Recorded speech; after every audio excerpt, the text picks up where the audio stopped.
We started to hear a pattern. People kept telling us their story of how they escaped the campfire, and they talked about how if it wasn't for my neighbor who came and knocked on my door to tell me there was a fire, I don't know that I would have gotten out alive. If it wasn't for my son who lives next door picking me up and putting me in their car and driving me out of there, I don't know how I would have survived.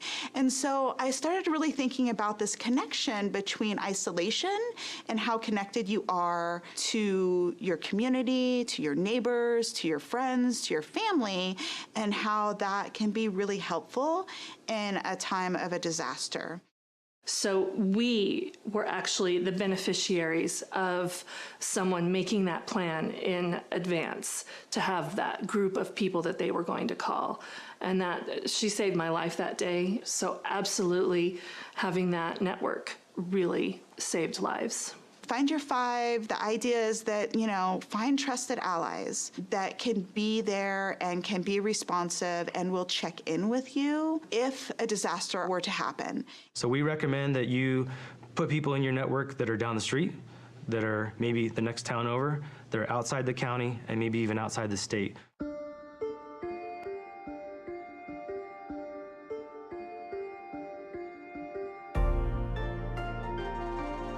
The final tier of the Ready, Set, Go is that go piece, and it's simply that, it's go. Evacuation information comes in two types. The first type could be an evacuation warning.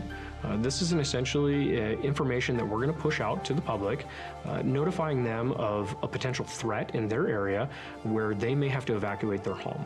An evacuation order is essentially that. We are telling people that it's time to go. There is an imminent threat to life, and we do not believe that you have much time to leave the area.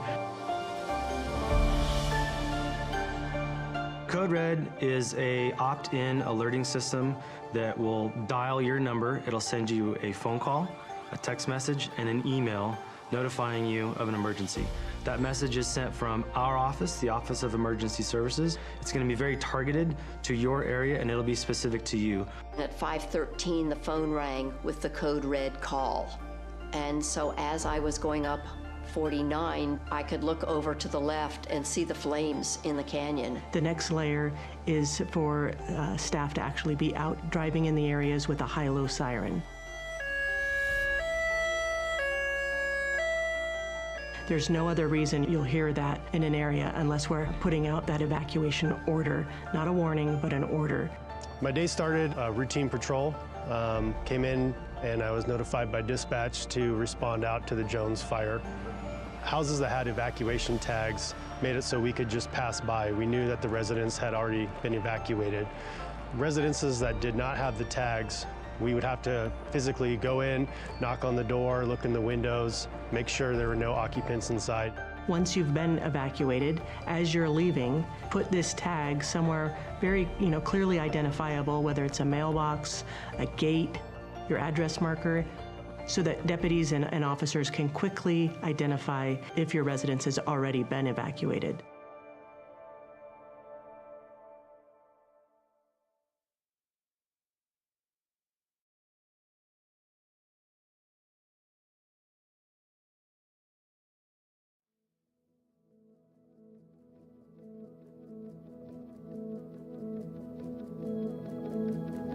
I mean, you look out my back window here on the east side, and you see how close this fire came. It was certainly a shock, and at the same time, it was such an incredible relief to have the house as safe as it was. I think with personal preparedness and being ready, it can feel overwhelming. It can feel like a lot to do, and the most important piece is to just start with one little bite at a time. Just start the conversation. Have some sort of plan. It can be as small as a meetup place, a destination that everybody will get to, everybody in the household will get to if there's a disaster. Recognize you live in a community, in a county, that really does take the emergency response as a priority. We have worked diligently throughout the last few years on ensuring that not only our staff are trained and prepared, but we're also putting that out for our community. The more prepared you are in your own community, the better the outcome is going to be. the level of community awareness, they have to be part of the solution. They have to communicate with their neighbors. They have to be part of the discussion in communities. They have to support the response, the prevention, the education, and ultimately the collaboration and the engagement. People have to be engaged at all levels. The more you think about it now, the easier it will be when the time comes that you need to evacuate. We've created this. Oh, well, good morning. We're going to call this meeting to the Nevada County Board of Supervisors to order. It's, September 13th, 2022. Please stand and join me at the Pledge of Allegiance. I pledge allegiance to the flag of the United States of America and to the republic for which it stands, one nation, under God, indivisible, with liberty and justice for all. Thank you. Julie, are there any corrections or deletions to the agenda? None that I'm aware of, Chair Hook. Okay, great. Well, we're going to roll right into general public comment this morning. And this is where members of the public shall be allowed to address the Board of Supervisors on items not appearing on today's agenda and that are of interest to the public and are within the subject matter jurisdiction of the Board of. And the speakers are encouraged, but you don't have to give your name and district of residence. And please direct your comments to the board, not the audience or the staff. No individual may speak more than once during public comment. And in the interest of civil disclosures, the responsibility of the chair to ensure public comments are conducted in such a manner that avoids disruptive activity, promotes mutual respect, keeps comments focused on issues, and avoids personal attacks. Time limits can be modified by the chair. Today it's going to be 3 minutes. And you can speak directly to the board. You can call in at 530-270-3474 and comment live over the phone. So with that, I'm going to open public comment and welcome you all here this morning. And if you'd like to come up to the podium, you're welcome to do that. It's not there for a short person. Good morning, Debbie. Good morning. Good morning, Supervisors. Good to see you on a less smoky day, I hope, beginning to go away. My name is Debbie Gibbs, and I live in the unincorporated area of Nevada County, and I'm a member of the Nevada County Climate Action Now Waste Not subgroup. And I'd like to express some concern today about what I consider to be our waste crisis in western Nevada County. The county's renovation plan for a transfer station using funds accumulated from the taxes paid by county parcel owners is getting ready to begin work. The county website has described a facility that vastly expands the capacity for collecting waste. The proposed renovation nearly doubles the tonnage of waste and vehicle traffic using the transfer station. This expansion is a 20th century fossil fuel-based centralized solution, and for the 21st century, the county should plan on measures to move towards zero waste and to lower the carbon footprint.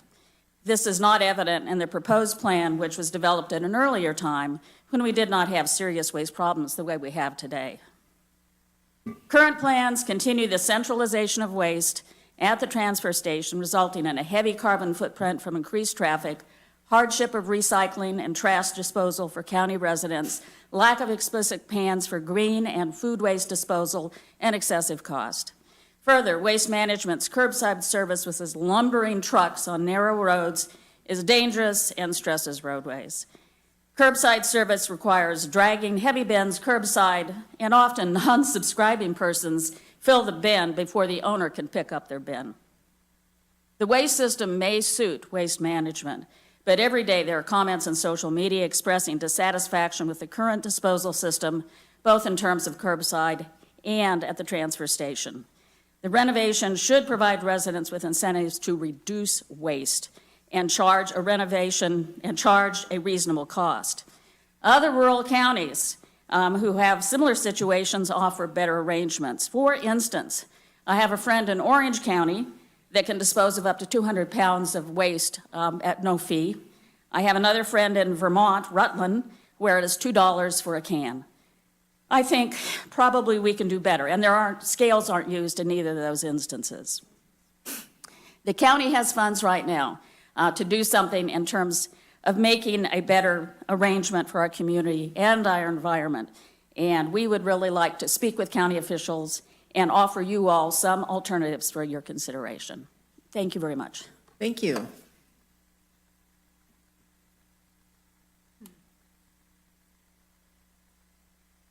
Good morning on this cool morning. In fact, I have a sweater in the car. I'm quite amazed. My name is Barbara Ravines. I live at 108 Bridger Court in Grass Valley, and I too am a member of Waste Not, a subcommittee of the Nevada County Climate Action Now group. I came today to support Debbie's comments and relay the concern that many of the county have about its waste. I suspect that you have heard from your constituents complaints about our management of waste in the county. I live in Grass Valley now and no longer use the transfer station facility on a regular basis. But I lived here before Waste Management, which was the county's hauler. And that's what waste management is. They haul our garbage to be picked up and taken to a landfill in Sparks, Nevada. And they haul our recycling to a sorting facility to be reorganized for possible next use or not. My concern is in this very obvious age of climate change, we are not thinking purely about the future. We need to plan for less waste or zero waste. We need to be thinking of a future which will be unlike the past. The greenhouse gas emissions price from our current waste system practice of hauling waste in long-haul trucks, coming from Lodi, filling them here, and then driving over the mountains to a Sparks landfill are too high. We would like to suggest that the county needs a focused discussion about the future of our waste system. The Solid Hazardous Waste Commission does not seem to tackle these questions. And in looking at the new transfer station renovation, it seems to continue to benefit waste management trucking rather than solving these future issues, food waste recycling and plastic recycling. I would urge that the county tackle these questions before it releases more dollars for the transfer station renovation. I know that's a serious ask. And I also want to congratulate Supervisor Bullock's area. Truckee has come forward with just an amazing plan for the future, and I really congratulate them, and probably he was part of that. Thank you. Thank you.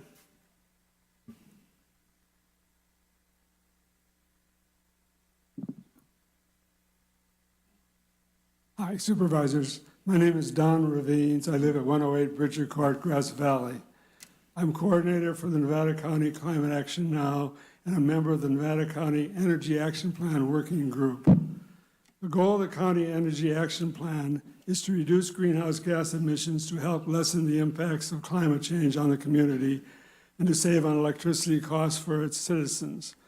I second the comments of Debbie Gibbs and Barbara Ravines on their concerns of the allocation of $5 million to upgrade the county transfer station. The money would be much better spent on the following. 1, provide year-round shipping and pickup locations strategically placed around the county to reduce emissions from self-hauling of green waste to the transfer center.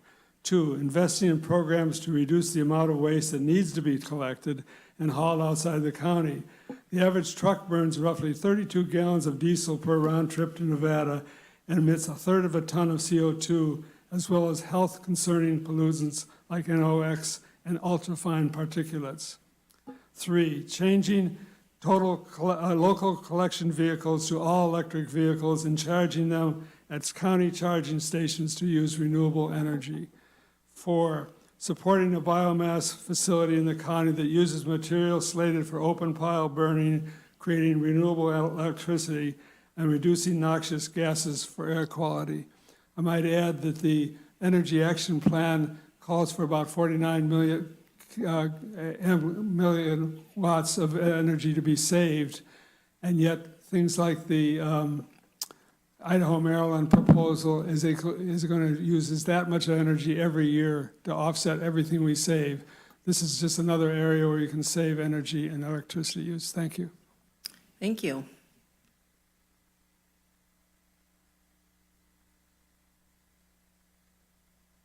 Good morning. Good morning. Lee French, Greater Alta Sierra. I've been out of town for a couple of weeks, so I wasn't here for the last meeting and haven't had a chance to take a look at the video. Anyway, I'm here to talk a little bit about the proposed half-cent tax. And I find that I am becoming more against that half-cent tax in reviewing what happened several years back when the state put forth a assessment on properties for, I had an assessment for $115 each on 2 properties. I never knew where that money went. I didn't see, there was no big deal about buying new equipment, etc. I think that it probably went into the general fund, as we're talking about doing with this general tax increase. So I don't see that it is going to improve things if we can't control it better. I don't disagree with the fact that we should be supporting more of the fire-safe efforts, more of the OSE efforts, etc. And I do see someplace in their planning that they plan to do some training for hands-on firefighting, which is a good thing. However, I don't see where this is really going to be controlled. There's a lot of grants that we're working with now, I believe, and we look forward to picking up more grants to supplement this half-cent sales tax. I think there needs to be a little more effort on control and let us know where this money's going to go. I see it going down the hole and being used for many other things, like homeless and so on. I think we have a lot of money out there for homeless, and we've done our share. So I'm kind of against the half-cent sales tax until you can show me that it is really going to be spent on fire-safe conditions. Thank you. Oh, thank you. Okay, we're still in general public comment. Is there anybody else that has something like to come up to the podium? Morning. My name's Tony Motion. I live down on Hyatt Road, or Hyatt Road Blue Sage Firewise community. So I represent about 45 parcels. And Hyatt Road, as you may or may not know, was the original road between Nevada City and North San Juan. When I moved there in 1974, there was still a sign on the road that said Old County Road. I went, great, the county will take care of it. No, wasn't true. So since 1974, I moved out there in 78. Since 78, the landowners, we were all much younger then, and we took care of the road. And it's a pretty good road, but we're still impacted by the trees and the brush. So in the early days, we had all worked together and cut the brush down, bring it over to our pasture, and then I'd burn it in the wintertime. But we've all gotten a little older, and so we have now finally been able to work into hiring some people to get some of the work done. Mostly that's been road grading and then getting rid of the brush along the side of the road. Well, we just received one of the micro grants from the county, and it's a real game changer for us because we have quite a few branches that are coming over the road and a lot of brush on the side of the road that some landowners haven't been able to take care of on their own. So this micro grant will help us take care of that. So we had a vote last Sunday with our Firewise community, and it was unanimous that we supported the half-cent tax. I was just listening to the gentleman's argument there about where's the money going. From the presentation that we heard, it sounds like that the money and where it's going is going to be pretty transparent and that we'll be able to see it, and that it's also one of those rare taxes then in the future, if it didn't work out, we can take it away. So I just wanted to say that we support the half-cent tax going into the general plan. Thank you. Thank you. Julie, do we have anybody online? We have no callers. I do have one letter to read in when you're ready to hear that. Okay. Well, why don't we take that opportunity right now? No one's at the mic. And we'll see if anybody else has any last comments. Okay, thank you. This letter is from Tom Belmer. He is a District 3 resident, and he writes, using data from the draft environmental impact report, the proposed mine will generate 13,000 vehicle trips per month. The major roads into this mine by workers would be Brunswick Road, Highway 174, or Bennett. Each of these have blind turns, only 2 lanes, and traffic feeding in from perpendicular streets. This increases the risk of head-on accidents or collisions from merging traffic that is to cross the affected roads. On separate occasions, I have narrowly missed having a head-on collision and being broadsided from a person running a stoplight while at the intersection of Bennett and Brunswick. Moreover, there is a fatal head-on accident in 2021 on Brunswick. About 7 years ago, there was another fatal head-on collision on Highway 174 that involved a Hanson Brothers truck. I don't believe our streets were built to safely accommodate the level of existing traffic. The mine will make it worse. If bad weather is added or icy roads, it becomes even more unsafe. From personal experience, I can say that Bennett Road has areas where black ice accumulates. I have slid off the road, but luckily no one is on incoming traffic in the opposite direction. After reading the above, a cynic might suggest we ban all business that generate traffic. No. No one will be going to the mine to fill their tank, get groceries, make a deposit, etc. The mine does not provide essential services. Please consider the road safety issue in conjunction with the mine. We are potentially talking about people's lives. Thanks, Julie. Is there any other further public comment from the audience? Okay, with that, then I'm going to close public comment. And then I would like just to point out to you folks from Waste Not, you can make an appointment.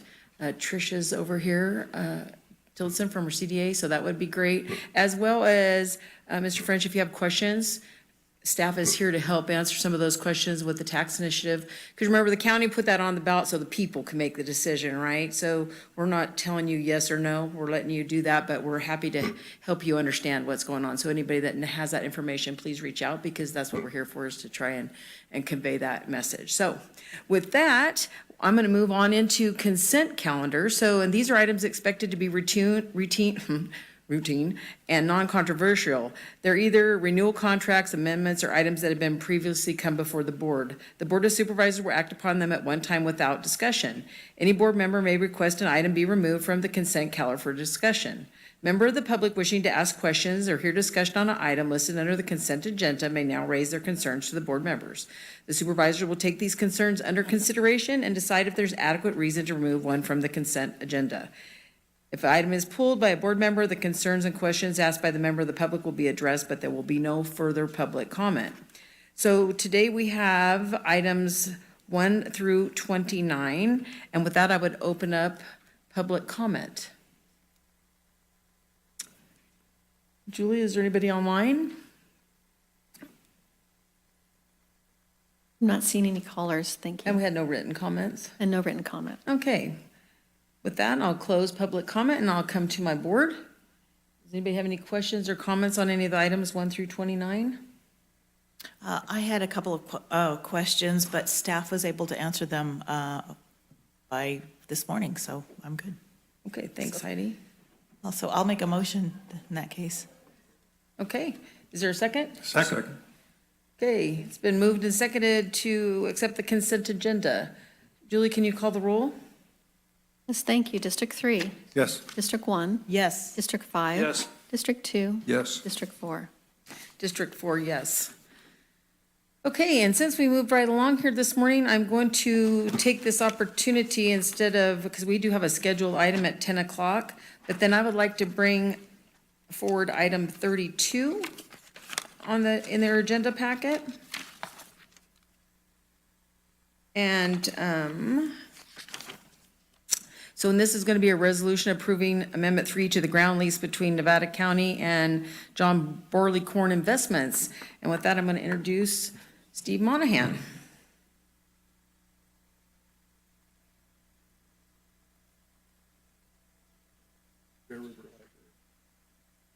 No, but this is where we're going, but we could do that first. They told me to do this one.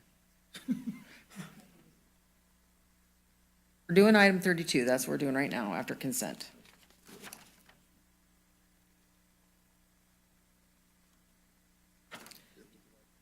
I want to keep you jumping. Let's see. Good morning, Chair Hook. Oh, wait a second. Maybe I made a mistake.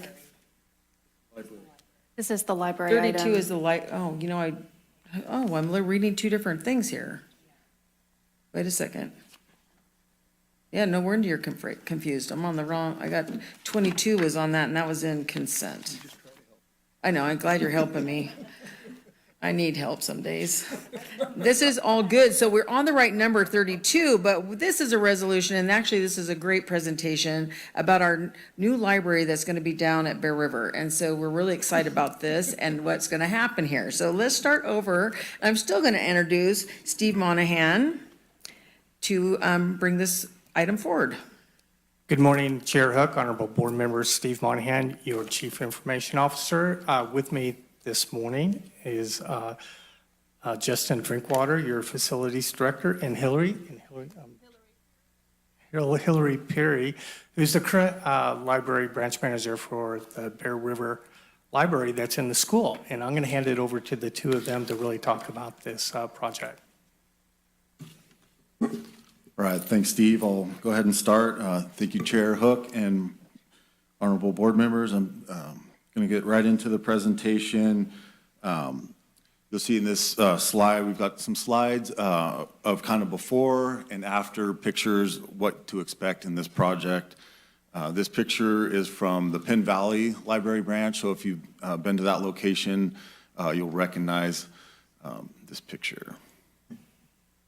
I'm going to let Hillary talk a little bit about the existing Bear River Valley branch and kind of set the background for this new space. So I have run the Bear River Library branch as a library assistant, first starting as a 1 and then as a 3 since 2015. And we've had a great relationship with the high school. Our memorandum of understanding has allowed us to be on campus 2 weekdays and 1 weekend day to provide public service. Basically, I wanted to just express that we really have outgrown our space, and this new location over at Combi will provide that community hub. I have been to the Higgins area plan workshops, and they have expressed that they would like more of a community space down there in the future, and I think the library would provide that space. It's also, the new location is accessible by golf cart via Lake of the Pines. And right now, the Wi-Fi at the school is very inhibited due to school filters. And so I think that also by moving to the new space, we will have Wi-Fi access and a great community opportunity. As well, we will be able to be in alignment with the Measure A funding, which would provide more services for children, teens, seniors. It would be more accessible, as the current space you have to access from inside the school. It's a bit hard for our elderly patrons to get to the front door itself in the current location. Great, and with that, so the county and the library system is very excited to partner with the developer of this retail location to help revitalize this space. As you know, this is the existing, or the old Holiday Market used to be here and was kind of an anchor tenant for this retail center. That has since changed with the Holiday Market being out closer to the highway. And that's where we came in and saw an opportunity to bring the community a new revitalized library branch in this space down here in the corner. So it's kind of tucked back in the corner a little ways. It has, some more intimate private space. It's not right in the main pedestrian traffic flow of the location. We're also consolidating the existing sheriff's substation, which currently is out in a small shopping center out on Combi. This project will bring that substation to the library location. So here's a picture of the existing location was two retail fronts. One of them was, I believe, a laundromat, and the other one was another retail endeavor, probably multiple things through the years. So we were leasing both spaces and renovating those into a new library space, as we'll talk about. We're making ADA improvements in the parking and path of travel, as well as ADA restrooms, and we talked about the sheriff offices. So here's a layout, what the space will look like, taking what now was a wall that was, separated these two spaces. This is the sheriff's office and report writing room here.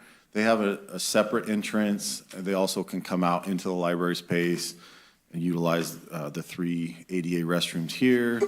Another neat feature of this space is the bookable or scheduled conference room where study groups can book the space, as well as the any public officials, the board of supervisor or the sheriff can conduct small meetings there. We have a dedicated children's section similar to the Penn Valley location, as well as a general kind of lounge area. Here's the existing entrance. Like I mentioned, there'll be a new entrance over this way for the sheriff's substation entrance, and then this will have 2 doors. One of the really neat features about this space, which we kind of started at Penn Valley, is the Open Plus system, which is a system that enables patrons to sign up to be able to access the library branch after hours. They go through an application process and a vetting process, and that gives them the opportunity to, reserve books and come in after hours and grab those books and then exit the facility. And it's been well received at the Penn Valley location, and we look forward to bringing that service to the Bear River. There's also, like I mentioned, this is a pretty quiet kind of sidewalk and patio area out here that we see down the road, the library being able to, host groups outdoors, and, during nice weather, as well as having, tables and chairs for, coffee and reading, things like that. One more thing. We launched lunch at the library this year for the Bear River Library, so we were able to do some summer hours on Tuesday, Wednesday from 12 to 1. It was very well received. I attempted to coordinate with the Pleasant Ridge School District, but they opted out of doing their summer lunches, so more traffic was diverted to Bear River, and we saw a lot of new families and faces. There was about 50 more registrations at that time from last year. Nice. Here's a view of the children's space. This is the Penn Valley, and like I mentioned, it'll be very similar in this new Bear River branch. There's also children-sized tables and chairs, different little interactive game spaces for them to, physically touch things. All the little kids like to grab and feel. So they have that opportunity, as well as a space for an adult to read books to the kids. I don't know if you had any other Not a lot, just that it's important for the kids to be able to have their own space so they can reach the shelves and just be a little bit more autonomous with their space. And this space, this has been a really neat space that we introduced at Penn Valley. These are in-the-wall lounge locations. There's 3 of these in the new Bear River space. That kind of gives you that tucked-in, reading a book kind of feel, and that will be in the lounge area here in this library. Here's a view of the conference space that, like I mentioned, you can video conference out, do classes, study groups, and small community meetings here in this space. And we currently have a Bear River Bookworms. They have been utilizing both the space at the current Bear River conference room. However, due to the difficulty, many of our patrons are in their 90s, and so it's difficult for them to get into the inner area of the school to access the front door. They're currently using the Yacht Lounge, so I go there and help them with Zoom on every second Wednesday. But this way, they would be able to use the Nevada County space rather than the Yacht Lounge and drive their golf carts right to it. With that, in summary, so we're on track to go out to bid with this project, to award the project to the lowest bidder in November, and start construction with about a 6 to 9 month time frame, and a estimated $720,000 construction contract with a 10% contingency. So where we're at, if there's any questions, we'd love to answer them. Well, thanks for that presentation. I'm excited for this to happen. I love our little Penn Valley Library. It just turned out amazing. And the amount of feedback we've had from that's been fantastic. And we've used it in different, right down to cooling center type of place for people to go. So it's really become a nice little hub in our shopping center. So I'm excited for Ed's district to have this start to happen. So I'll just open up to you, Ed. Do you want to talk a little bit?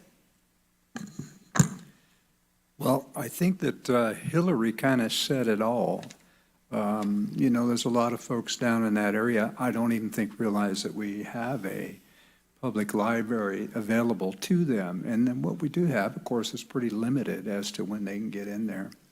And Hillary, I want to compliment you and also the school and the partnership that we've had down there. And just listening to you right now, you're doing a lot more than I actually realized. So thank you so much for your service down there. Thank you. But she also points out the discussions we've had with the Greater Higgins Area Advisory Council, and it's very true. People are looking for more of an identity down there in a community area, and it actually will serve that purpose too.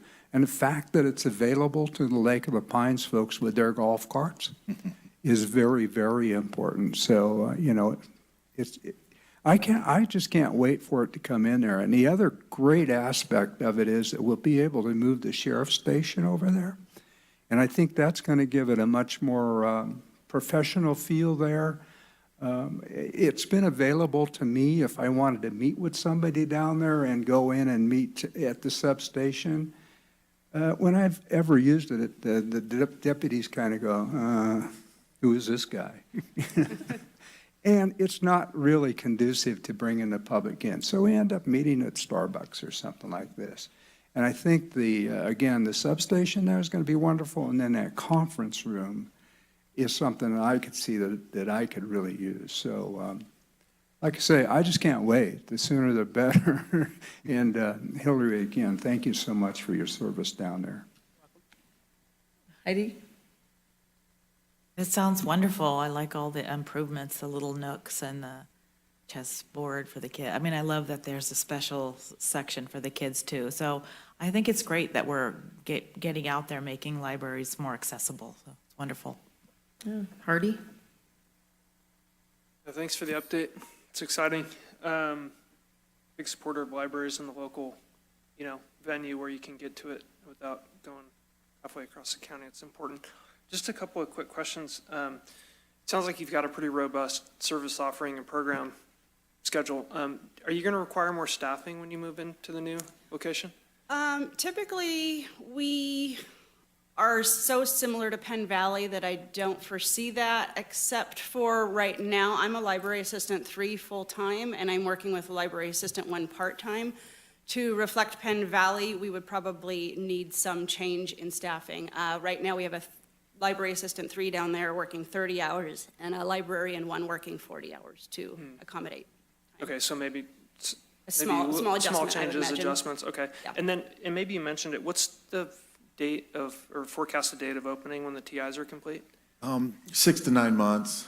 Okay, and what's the term on the lease, or our lease term to the county?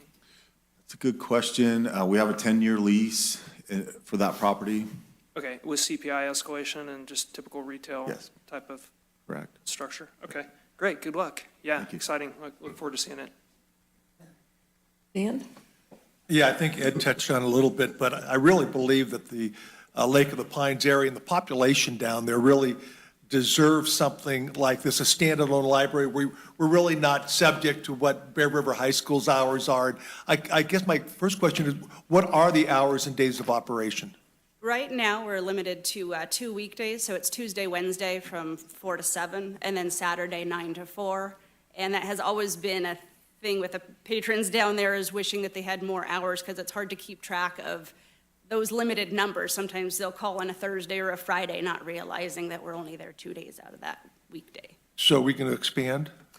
Yeah, so the Penn Valley branch, which we are kind of assimilating, is 11 to 4, Monday through Friday. And then with the Open Plus access, that also includes Saturday and other times, I believe it's Monday before actual opening, that they can access and use self-checkout. Okay, yeah, no, I think it's just, it's great, because I think it gives the community down there more of an identity, and have their own library for use.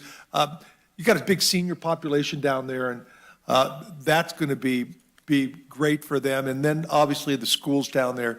So, yeah, congratulations, I love this idea. Thank you. Yeah, right now it's hard because people that don't have high schoolers or have not ever had high schoolers are a bit inhibited, especially in the times that we are going onto campus to utilize the services. Yeah, no, this is going to be wonderful.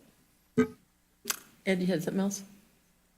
Just very quickly, I wanted to compliment the team and what they did in Penn Valley, and I've gone down and seen Penn Valley in action too, and it's exactly what we need down there. And then I want to point out something else, just kind of shift a little bit, and that is, we're able to do this because we have a 1/4 cent sales tax for the library.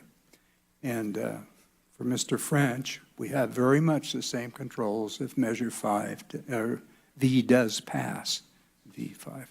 But I just wanted to point that out, that those monies are very controlled and very beneficial. I don't think we'd have that down there without that sales tax measure. So thanks again. No, this has been great conversation. Oh, yeah, go ahead. Question, Hardy? Do you have friends of the library that play a role in your library? Or do you see them playing a role in this library? We have a nook that's the Friends of the Library. Since Josie left as the librarian for Bear River to NU, she was on the Friends board. So right now we are missing a South County representative from the Friends down there. They are looking for someone. Generally, I kind of poke in there and upkeep their bookshelf for them, and then they send someone down to empty the monies. Okay. Yeah. But do they play any other additional role? Can they help you staff or do hours or help with Generally, library service? Generally, Friends of the Library, they help support us with the summer learning programs, getting the scholastic books, and yeah, it's mostly focused on program funding rather than. Yeah. Okay, great, thanks. Okay, with that, I'm going to open up public comment. Is there anybody that has public comment on this item?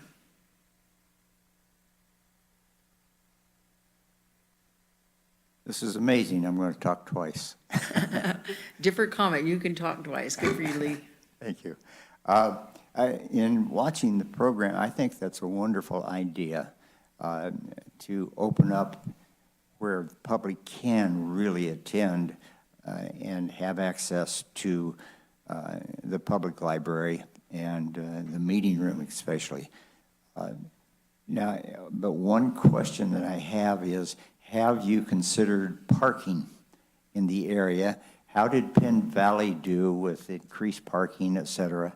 And do you anticipate that the parking will take care of all those people that I anticipate will want to come to this library? Thank you. Thank you. Good questions. Justin, you want to answer that? Yeah, we did. We looked at Penn Valley. We knew it was going to be bringing the library in there was going to, take up quite a bit of room, and it's worked out. It is busy at times and congested, but we haven't heard any, extreme feedback. This location where the library is going at Bear River Shopping Center currently is wide open with plenty of parking. It did have a holiday market there, so they have probably more parking than the Penn Valley branch, and we don't see it being a major conflict at this time. Thanks, Justin. Is there any written comment, Julie, or is anybody online? Chair Hook, we have no callers and no written comments. Okay, great. Any other public comment? Okay, with that, we'll close public comment. And again, I just want to say I'm excited about this project. I look around our whole community, what we do with it in the library. It's amazing. from Madeline to Grass Valley to North San Juan. And it is exciting to see how those funds have really spread out through the county and what we'll be doing in Truckee at some point. So congratulations to all of you, and you folks at the library just do an amazing job. So, and I know they'll be really excited to have you there more full-time. So with that, does anybody else have any other comments? Okay, well, with that, then I will entertain a motion. Madam Chair, I would like to make that motion to approve the bid construction documents and specifications for the Nevada County Bear River Library. And I'll take a second. I'll second. Great, it's been moved and seconded. Julie, can you call the roll? Yes, thank you. District 3? Yes. District 1? Yes. District 5? Yes. District 2? Yes. And District 4? And District 4 says yes, thank you. Thank you again for the presentation. Again, this is going to be exciting as we see this move forward. Thank you. Okay, with that, we have still about 20 minutes, so what we could do right now is do...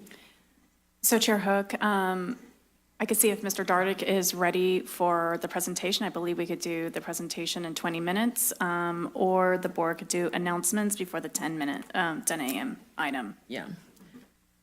So I'm gonna lean to you, Caleb. Do you have time? Will that fit into yours?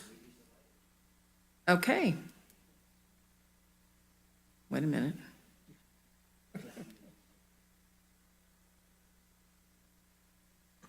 This would be item 33 Yes, so and this is gonna- 34, which is the grand jury responses. Okay, great. So thank you, Caleb. Tricia and Jeff are all here, so. Good morning, Chair Hook, supervisors. My name is Caleb Dardick, Assistant CEO, and pleasure to be doing that this morning. I thought we were going to be closer to the end of the day. So we have two items related to the grand jury, and would like to first start by thanking the members of the grand jury for their service to our community. They do an invaluable service in terms of listening and responding to the community and giving an extra eye on matters of how we operate, and an opportunity for us to take a deeper look. And so we really thank the opportunity, also raising provocative questions. And I think the two presentations do just that. Give us a chance to look at our public works roads work. And really pleased that Trish Tillotson is here to present the response to the grand jury and their recommendations, and also raising provocative questions about the county's role in JPAs. And I want to thank Jeffrey Thorsby for putting this presentation together and preparing the response on that one as well. And with that, I will turn it over to Jeffrey to give an overview of the grand jury and their process. Good morning, Chair Hook, members of the board. It is terrific to be here with you.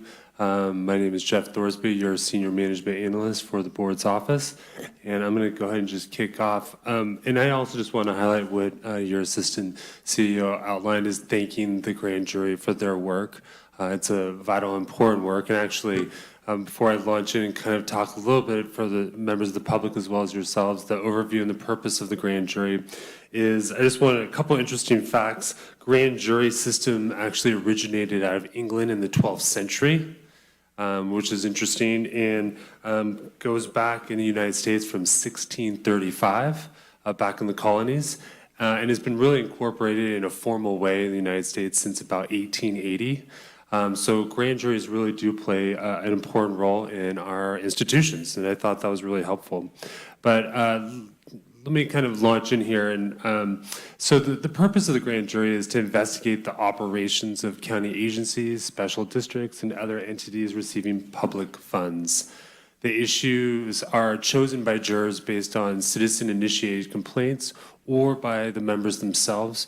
Every year, a new grand jury is appointed, and they work closely with inspect all public prisons in the county. And the jury also investigates the efficiency of local government. They're referred to in a lot of ways as the watchdog. And there's actually a note, a historical significance, which I'll just mention, which is that language actually comes from the 1880 setting up of the grand juries and refers to it as a watchdog. Deliberations are conducted in secrecy, and the jurors are sworn to maintain confidentiality for life. The grand jury issues reports, and within those reports include findings and recommendations. All these are made public on the court's website. And then identified public agencies are required to respond to findings per California Penal Code Section 90 through 933.05 within 90 days. Response, whenever we receive responses underneath the board's authority, we do an examination of county records. We do interviews with key staff and even members of the public. We review our findings with the CEO and county council, and then we incorporate any requested department responses per the grand jury. So this year, in 2020, for the 2021/22 grand jury, there were 6 reports that were issued in total. One was the Nevada County Department of Public Works County Roads, Take Me Home, which we'll speak about in just a moment. Also the Joint Powers Authorities in Nevada County, who are they and who's watching? And then there was 4 other reports, Fire Safe Council of Nevada County, Growing Pains and Best Practices, Nevada Irrigation District, Troubled Waters, Nevada County Sheriff's Department, Inmate Welfare Fund, Tipping the Scale in Criminal Justice, Nevada County Schools, The Lessons Never Learned. So for this year, the 2 reports that the board was requested to respond to, or county staff underneath the board's direction, was the Public Works Report as well as the JPA. And so what we would like to do is, of course, we work closely with the applicable departments on these, and I'm going to go and pivot over to your director for the Community Development Agency to go over our recommended responses for that report. So thank you, Jeffrey. Tricia Tilton, I'm your Community Development Agency Director and Acting Public Works Director. We do appreciate the grand jury's report and believe that the grand jury and the public will be pleased to know that their recommendations are already incorporated into our processes. So I'll go through the report's recommendations and then touch on our responses to those. So the first one was to develop and implement procedures to notify residents of road work. Fortunately, we do this with major projects associated with the county's maintained mileage, and then low daily trip roads, which the report specifically focused on, are included in that too when we're doing major projects. And often those low daily trip roads are maintained at the same time as we do our larger roads. However, it would be inefficient for us to do extreme notification for all road work because we do road work every single day. That can be anything from just trimming trees to filling a pothole. Sometimes these activities take a little bit of time, or very little time is what I mean. So a significant outreach is not necessary. It might just be a lane closure, for example, and we get traffic through as quickly as we can. Their second recommendation was to apply inspection practices to work performed by road maintenance. So one thing that we do with larger projects is we hire contractors, and those projects are awarded by the board. And then that work is inspected per Caltrans specifications and then also in line with our Nevada County road specifications. Road work, on the other hand, road maintenance work is different, and we do that. We're trained to do this work. Our staff is trained, and we do the work in accordance with our own specifications. So the same level of inspection is not necessary, nor is it practical. Again, our road crews do work every single day out there, and it's not something that we would be inspecting at the same level as a large project. Their third recommendation was to develop and implement inspection reports for all road maintenance jobs, including downtime caused by equipment failure. That's one item that their report focused on.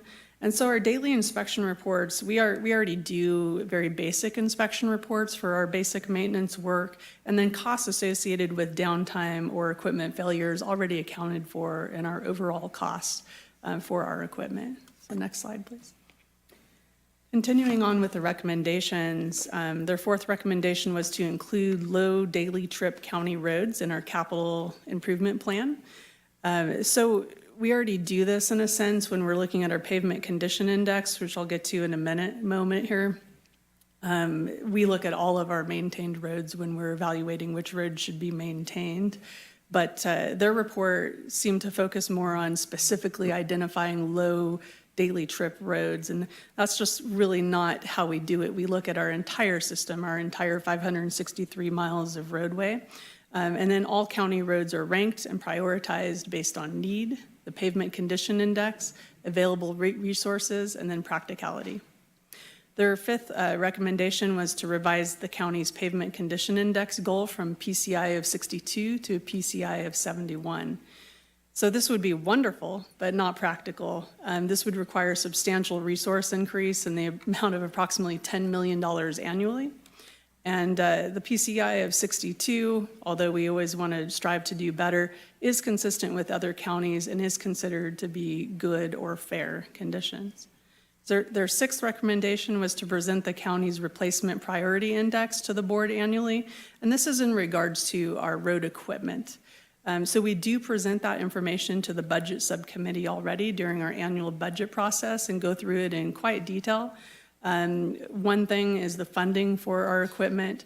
Of course, we could use more funding for road equipment. So as a result, the board had adopted a couple years ago a internal service or fund to help accumulate funding to help replace that equipment. And that's one way that we've looked at addressing our equipment needs. Next slide. So the seventh recommendation was that adequate funding for equipment replacement be identified and clearly identified in the budget. So again, this is done through our budget subcommittee process. And as I mentioned about that new replacement fund, fiscal year 22-23 is really the first year we've been able to fully collect the annual depreciation. So that'll add about $669,000 this fiscal year so that we can replace needed equipment. The intent is to fully fund the internal service fund while balancing available resources, but that is also one of our areas that we can cut if needed if resources are lacking. Meanwhile, of course, we're always looking at applying for grants. And I would also like to say this also ties to the electrification of a fleet. I know some comments were made earlier about the need for electrification, so we're certainly looking at that as well. The eighth recommendation was that the road commissioner present the budget to the board. The road budget is presented to the Board of Supervisors Budget Subcommittee and then to the board annually as well. Any information is available to the public, and they can also reach out to me personally. I'd be happy to provide them with the document, numerous documents with all the information in there. And then their last recommendation was that the board conduct reasonable inspections from time to time within their respective districts per the Street and Highway Code Section 2010. The board already, you already do conduct these inspections, and really when you submit your request for reimbursement, I actually end up approving that as the Director of Public Works, and that's really showing that you're doing your inspections. And with that really summarizes the recommendations and our responses to that grand jury report. Thank you. Thank you, Tricia. So I'll go ahead and just briefly also talk about the second report, which was the Joint Powers Authorities in Nevada County. Who are they and who's watching? So there was two recommendations. Before I begin, I just want to acknowledge, I think if you look at in research and look at publications that are even presented and prepared by the state, it's widely acknowledged that JPAs can be confusing, and that acronym JPA can stand for a multitude of things, including Joint Powers Agency, Joint Powers Agreement, Joint Powers Authorities. And so I think that distinction is important and that confusion is well known. But first of all, the two recommendations that the grand jury identified was the first, that the county should identify a resource department responsible for obtaining, maintaining, and tracking an active list of all JPAs associated in Nevada County. So the suggested response is that various state agencies already do. Anytime a JPA is formed, and Joint Powers Authority is formed, it needs to file with the Secretary of State's office as well as an amendment if anytime that's amended. That is also followed up with the California Controller's Office and the California Debt Commission. Additionally, LAFCO, the Local Agency Formation Commission, also maintains an active list of JPAs that provide municipal services, so only municipal service JPAs, but they do have an active list. And additionally, JPAs are required to file an annual audit with their county auditor wherever their home office is. So for example, in the JPA report, you'll see, for example, a list of a lot of different JPAs, including RCRC or CSAC. They would file their annual audit in Sacramento County, where their home office sits. I did, and our auditor controller, Marcia Salter, does receive reports from JPAs, but those are self-reported. And so we don't necessarily actively go out and verify and make sure we have that full list. Additionally, the second recommendation was to identify a resource responsible for auditing JPA compliance against California Government Code section 6500, which is the Joint Exercise Power Act, which is the legal code by which JPAs fall under. Within that, again, we feel that the JPAs are legal entities separate and are subject to state oversight through the California Secretary of State's office, as well as the controller and the California Debt Commission. And the county really has only jurisdiction over and really influence over the JPAs that it is party to. All other JPAs are really separate, wholly separate legal entities. And so our recommendation is that the oversight should remain with those bodies per California Government Code section 6500. And with that, I'll kick it back over to Assistant CEO Caleb Dardick.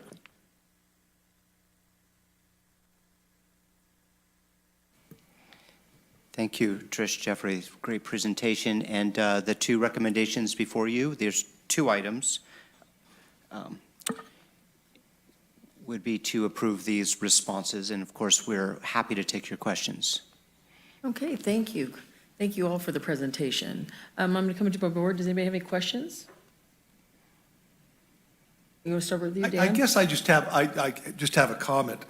On the JPAs, that would be a duplication of service if we were to do something like that, which I'm surprised the grand jury didn't understand. And the roads, you're already performing those inspections and oversight. And so again, it's almost as if they threw something against the wall, see what would stick, but we're already doing that as a county for roads and JPAs. And I'm just a little, I guess I'm a little annoyed at they should, bring this forward when it's something that's already taken care of. And I'm just surprised as to what work they're doing up there. That's my only comment. Okay, thanks, Dan. Hardy, did you have comments? Yeah, I did. Similar to Dan's questions, but what responsibility does the grand jury have to reach out to staff in advance of creating a report? Do they come forward with an RFI and say, hey, obviously I've seen that myself because I've gotten them. But can you just describe that process a little bit? I can go ahead and answer that. So the grand jury process is very much a confidential process. And so when staff is requested to do an interview with the grand jury, it is confidential. And they are sworn to confidentiality as well. We do not get copies of the grand jury report until right before they go public, and we receive those directly from the court. And then from that perspective, it's important, it's critical that we ensure the confidentiality. We're not going to staff and saying, hey, what did you say to the grand jury? Instead, what we do is we follow up and we really take a thoughtful look at the questions and the findings, and then move forward from there and work with our departments.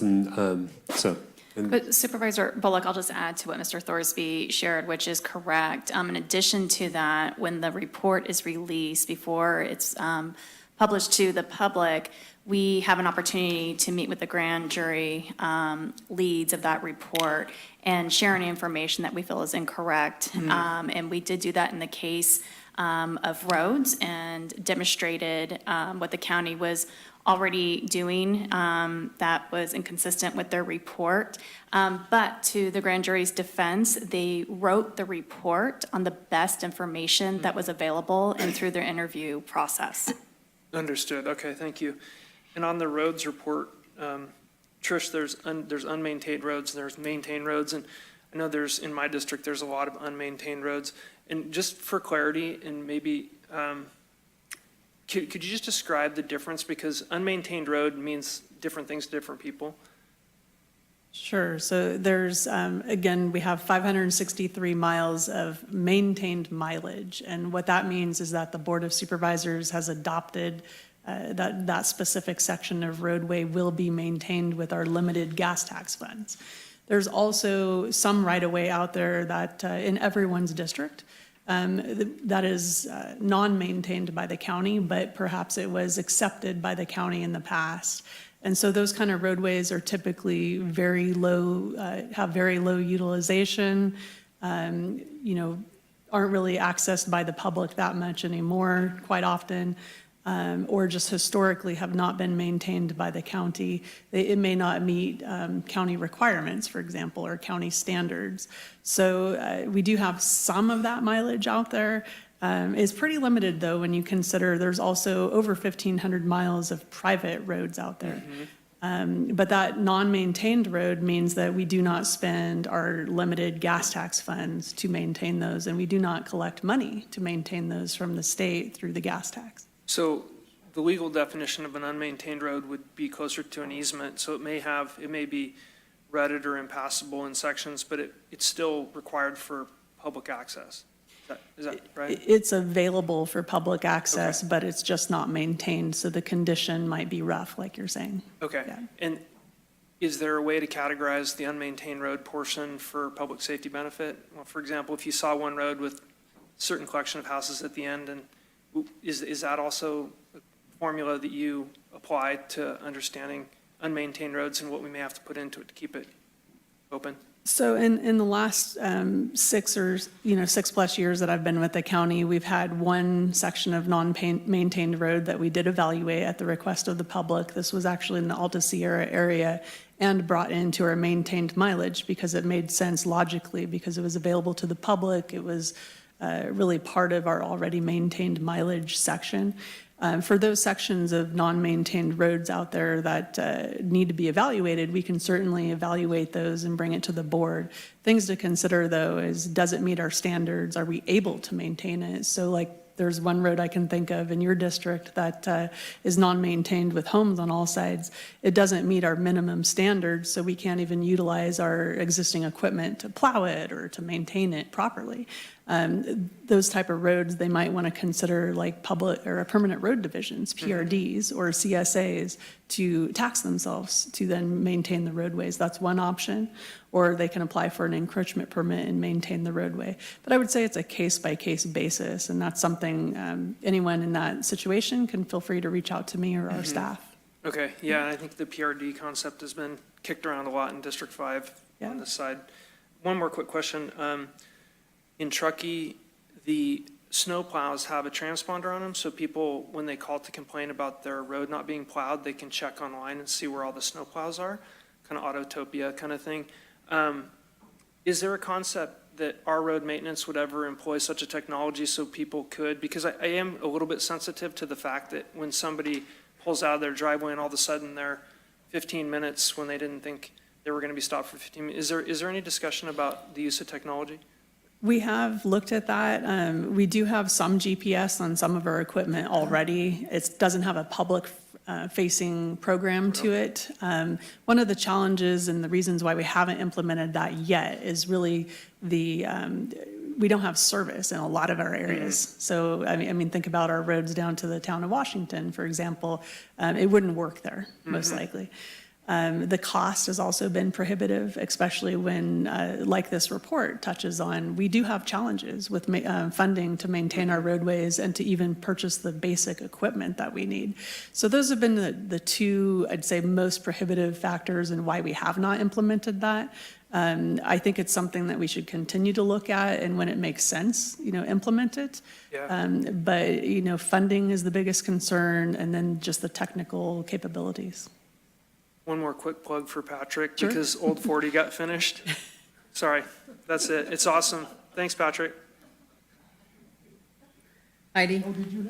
Yeah, thanks. I just want to jump in there and say that to thank the grand jury members in the public, the fact that they do have to go through a training, they do put an enormous amount of work in, they can be an incredibly valuable service to highlight things that we may just have blinders on about. And so I just want to acknowledge their role here in this county and in society. I am looking forward to some of the other reports they're doing. But that being said, I do agree that the county roads one feels, I'm perplexed that they weren't able to get that information from interviews. And maybe they were, and maybe that's something we can address in the training, that to just encourage them to do more staff interviews. I know that they also, I'm not sure how much we're supposed to say, but they do ask us for interviews too. And we've had robust conversations. So I just want to acknowledge that they do play a valuable role. In terms of the Joint Powers Authorities one, just had one question on that. The county so there's one area where the JPA is a member of, the county is a member of those JPAs. Do we not have a list of just those on our own? It feels strange to me that we have to tell people, go to the state to find out what JPAs the county is a member of. Well, I think that when we were looking at it, the report was outlined every JPA within the county. The county we do have a list of all the JPAs that we are a specific member to. But there can be JPAs that aren't associated with the county of Nevada Right. versus in Nevada County. Right. So there's, Okay, does that I make just sense? wanted to clarify that, because if you go back one slide, it doesn't, I don't recall, I read our response, but, so the county has jurisdiction over only its own member JPAs. Just think we should be clear that we do have a list of those, and we can provide that to people if they want. I think that's a valid question people have, and so we should just make that clear is all. But thank you for the work you've done on this. Thank you for that question and clarification. Thanks, Heidi. Great. Ed? Well, I just think that especially the road situation really comes down to one of those recommendations, and that be the standards be 71. And as Trish said, that would be wonderful. But we're nowhere near that, being able to accomplish that with the dollars that are available to us. So I think that was the main issue there. Other than that, I think some good things came out of the report. I think the equipment situation and actually what we're doing there now is very informational and a good part of what the program is. Thanks, Trish. Good questions and comments. With that, I'm going to open up public comment. Is there any public comment on this item? These two items? Julie, is there anything written or any callers? No callers for this item and no written comment. Okay, perfect. One more time, is there any other public comment? Okay, with that, I'll close public comment and go back to the board for any last comments. Just one more question. The unmaintained roads in the county, are Forest Service roads in the National Forest included in that total mileage? No, we have a separate list. I didn't bring the mileage with me of roads that the county's adopted, but we don't maintain. That does not include the U.S. Forest Service roads. Yeah. Okay, perfect. Well, with that, again, we'd like to thank the grand jury for the work they do. I think it always brings up different ideas, makes us look at things from different points of view, and it gives you opportunity to go back to your folks that you work with and just kind of dial in and have those conversations. So I appreciate that. There were a lot of good questions. And with that, I would entertain a motion. We're going to do two. One for item 33, which is the Joint Powers of Authority. So moved. Second. Okay, it's been moved and seconded. Julie, can you call the roll? You can do a voice vote for this if you prefer. Can we? That'd be great. So all those in favor say aye. Aye. Any opposed? Perfect. There we go with that. So then we'll do item 35. That'll be the responses to the Nevada County Department of Public Works. Motion to approve? Second. Moved and seconded. All those in favor say aye. Aye. Those opposed? Perfect. Thank you. Thank you very much for the presentations. And Thank with you. that, today hasn't been my finest moment at organizing my meeting, so we do have a 10 o'clock. And I apologize, Chastity's here from CSAC. So With that, Allison, you want to introduce this, please? Yeah, absolutely. I am happy to. So I'd like to welcome Chastity from CSAC, who's going to be presenting a California State Association of Counties 2021 Challenge Award, which is the most prestigious award that CSAC provides to counties. And I'm going to ask Mr. Rose, our Human Resource Director, to come forward as well, because he'll be receiving the award for the work that he did around Nevada County internship program. And it looks like I'll have Mr. Rose introduce the staff and the interns that were part of creating this award-winning program. So thank you. Good morning. Thank you, supervisors and staff, for the opportunity to join you in beautiful Nevada County today. It's wonderful to be able to present to you in person, although I do know that you and your neighbors in Placer County are juggling the challenges of the fire season right now. We do appreciate the opportunity to be here with you. My name is Chastity Benson, and I am the Director of Operations and Educational Programs for the California Counties Foundation and the CSAC Institute. I see very many familiar and friendly faces today, and I especially want to express my gratitude on behalf of CSAC. I would like to thank Supervisor Schofield for his ongoing work with CSAC. He currently serves as the treasurer of the CSAC and the California Counties Foundation, and is the past member of our Board of Directors and Executive Committee. I would also like to thank Supervisor Hall for her service on the CSAC Board of Directors. I want to thank Chair Hook for welcoming me here and recently earning her credential from the CSAC William Bill Scheid Institute for County Government, joining her fellow supervisor colleagues, Supervisor Hall, Supervisor Miller, and Ed Schofield, and along with CEO Allison Lehman. CEO Lehman also was a part of the inaugural class of the So You Want to Be a CAO Executive Leadership Program in 2013. And continued her support as now the CEO of the program, and allowing Craig Kreisbeck and Ariel Lovitz, who recently completed the program just a few weeks ago in Sacramento. It is clear that Nevada County has been a strong partner for CSAC and the CSAC Institute over the years. In fact, Nevada County has graduated over 100 county leaders in both the Executive Credential Program and the Technology Credential Program since its inception. That is more than any other county in the state of California that has not had a specific campus. So thank you so much for your support. But today, I'm here to present the 2021 CSAC Challenge Award. The Challenge Awards program, the Challenge Awards program is to spotlight the most innovative and effective programs developed by California's 58 counties.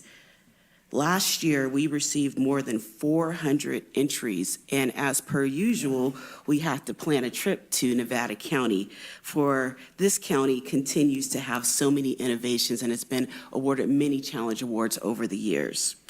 Nevada County wowed our judges, earning 3 merit awards, including the Rapid Response Team, Budget Tools and Training Program, and the Emergency Sheltering Program.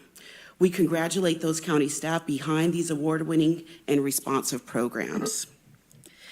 The Challenge Award that is being presented today is for the innovative internship program, Achieve More. As we know, workforce development is a challenge many employers are facing, and that challenge is no greater than within local government. CSAC just hosted a regional meeting on county workforce issues in June, and the association plans to continue to pursue data and services to assist counties on this front. But the Nevada County Human Resources team has beat us to the punch by developing an internship program to help overcome these challenges. The results take a progressive approach to recruitment, introduces new technology, engages community partners, and rolls out a groundbreaking internship program. Nevada County's program goes beyond the normal internship experience with full buy-in from leadership at all levels to include entry-level employees as well as county partners, community partners. The county created the Achieve More branding for the program with a focus on personal development, mentorship, critical thinking skills, and talent pool development. The recruitment process has been streamlined, allowing interns to come on board very quickly. An internship coordinator team personally interacts with each intern weekly, answering questions and providing guidance to ensure a successful experience. This entire process blazes a trail for future talent for the county. To date, the county has had 94 interns who have benefited from $815,000 in funding provided by the county's partners and interned almost 40,000 hours. Through it all, the county has maintained an impressive 69% internship hire rate. That is just simply amazing. Interns have been hired in full-time positions in Nevada County, local businesses, and even in other counties. And the program requires no new county funding, just dedication, passion, and a caring attitude among those overseeing the program. There are so many other elements of the internship program that caught the eye of our judges, including how it can be easily replicated by other counties. On a personal note, programs such as these hold a very special place in my heart. As a young mother, my foray into public service started with America's internship program, AmeriCorps. That program helped shaped my commitment to continue in a career in public service.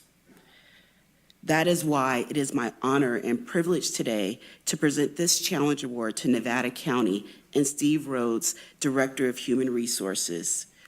CSAC congratulates Steve and his team and the rest of the county staff for their ongoing commitment to develop innovative programs to better serve their residents.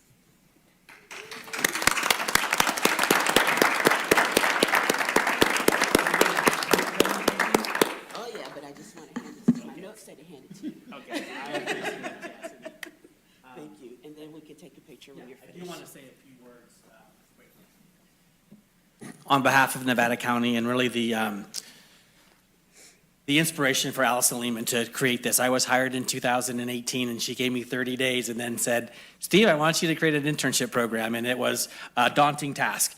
But as we went through that and really looked at what would benefit the county, we developed an internship program with interns. And so all of the work that has been done by interns, from CalWork interns, Alliance for Workforce Development, college interns, high school interns, partnership with the Nevada County Superintendent of Schools. We have Christina Giffen here from his office who helped us do that, the Department of Veterans Affairs, and the DoD SkillBridge program. And so really a kaleidoscope of community support that you indicated, the 94 interns and that $858,000 has been garnered from a variety of federal and state and local funding. And so thank you, CSAC. Thank you, Nevada County, for supporting this. This award really isn't my award, it's my team's award.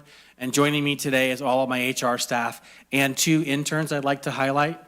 Jeffrey Meal is coming to us from the Department of Veterans Affairs, and Janae Murray is from the CalWorks program.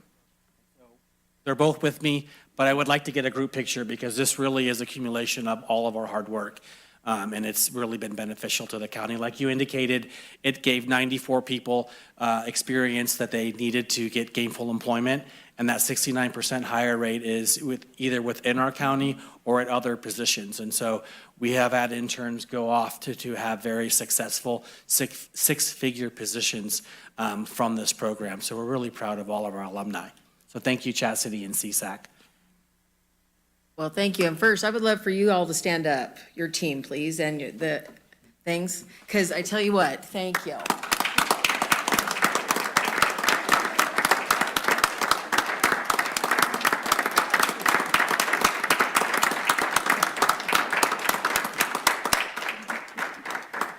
group picture and then We can, except for I do have to open up public comment. So, well, let's do that first and then we'll come back, okay? So with that, I'll open up public comment. And then Julie, I'll just ask, is there anybody online or written public comment? We have no callers and no written public comment. Okay, perfect. So with that, I'm going to close public comment, and I want to come back to my board for comments first. So I'm going to start with you, Ed. What can I say? It's wonderful. It makes me so proud, Steve, and you guys. It's wonderful. Thank you for your service, and thank you, Chastity. I know. Heidi? Yeah, thank you so much, Chastity, for coming up and presenting this award, and for CSAC to recognize how innovative we are. I mean, I was just talking to Dan about this morning. I brag on Nevada County all the time. I'm sure people get sick of it, especially with other counties. But we are really innovative. We've really stepped up in the last few years, especially. Allison, thank you for providing that inspiration to this county and allowing your staff to come forward with great ideas. And Steve and your team, good job making this work.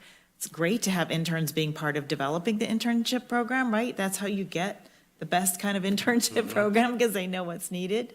And then also just in this particular instance, the fact that across the board, every business, public, private, is having so much trouble hiring and retaining employees, and for some reason making that fit. And so this is just such a great thing for the county and for other businesses who get to take advantage of newly interned interns. So I'm really proud of this county, very excited about this, really pleased that CSAC has these great award programs so that we get the recognition and folks get the recognition that they deserve. So congratulations. Thank you. Thanks, Heidi. Dan? Yeah, I'll just echo what Ed and Heidi have already said, but, for you to step up to the challenge that Allison put before you and do what you've done, and Chastity, thank you for coming up, and CSAC, and I know that there's rural counties all over the state that look at Nevada County and how innovative and professional and creative they are, and the HR staff, yeah, you knocked it out of the park again. So thank you very much. Thank you. Hardy? Thanks. Good job. Yeah, it's already been said. But I just want to note a couple things. The 94 interns, 40,000 hours, and 69% hire rate, I think I have those correct.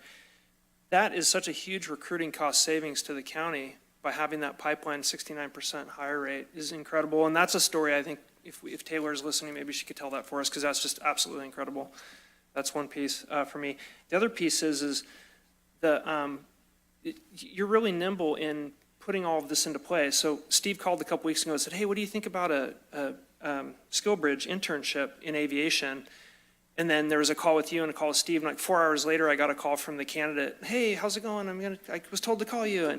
And we talked for like an hour and 45 minutes about airplanes and aviation and county. And anyway, it was wonderful. I just wanted to say that is good government, to be effective in the time piece and not having things go out 9 months where people's plans change and all of a sudden they have to pivot and do something else. It was really effective, and I'd just like to compliment you on that. It's not easy to do every day in government, and so you've proven that you can do that. So, and thank you for hosting him. Yeah. He's our newest resident in Nevada County. Him and his family moved here from Scott Air Force Base in Illinois, and he and his wife bought a home here, both native Californians, and his internship program evaporated. He was going to be a pilot for another company, and he moved here, and that opportunity went away because they didn't have enough pilots to train. And so Hardy and I and the airport manager at Truckee were all contacted, and we were able to make it work. And so he's happy and starts this week. After 28 years in the Air Force, command pilot, colonel that's going to call Truckee home now. Yeah, and if you wonder where my time's going to go once he shows up, it's going to be about talking about airplanes and flying, probably. Oh, well, again, I think that, we all sit here, and I think it's such a special thing when you work for a county and the people that are so innovative and have passion for what they do. I mean, we really are very, very lucky to sit up here and get to represent this county and get to work for you all, because you guys, the work you're doing here, it just always excites me.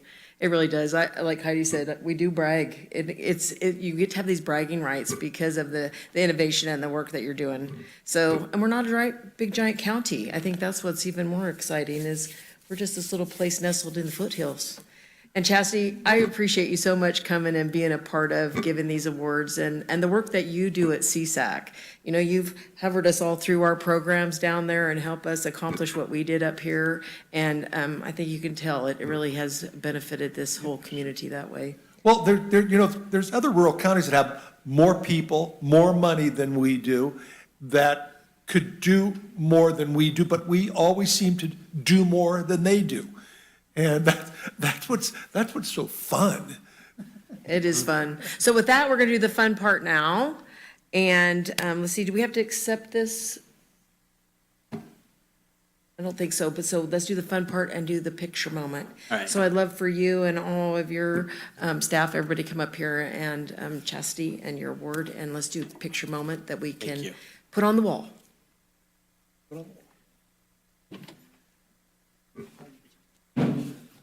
Maybe we ought to just stand up behind here. Let's just. And Janae to hold the award. It is. It's so beautiful.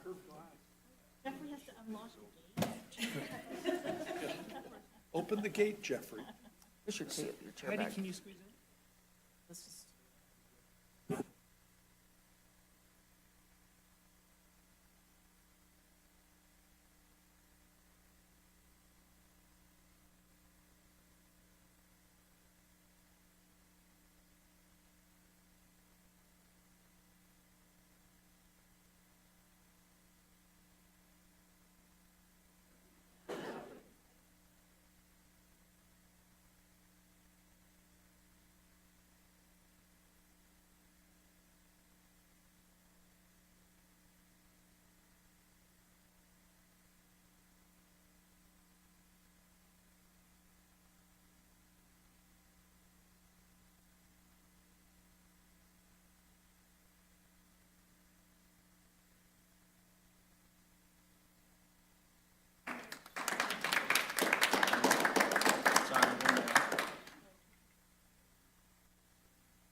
Appreciate it.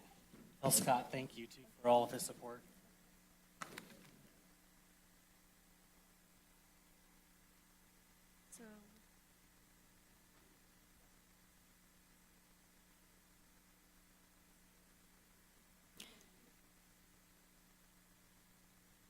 Okay, it's fine. Appreciate it. Yeah, thanks, guys. Chair Hook?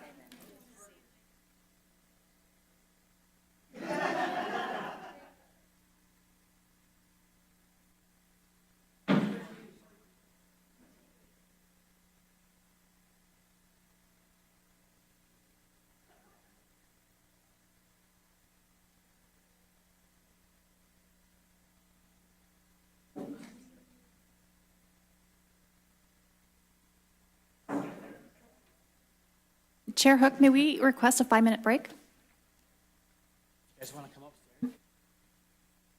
upstairs? With that, we'll take a 5-minute break. We'll be back here and then we're going to visit with Circle, yes.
Meeting back to order. This is perfect.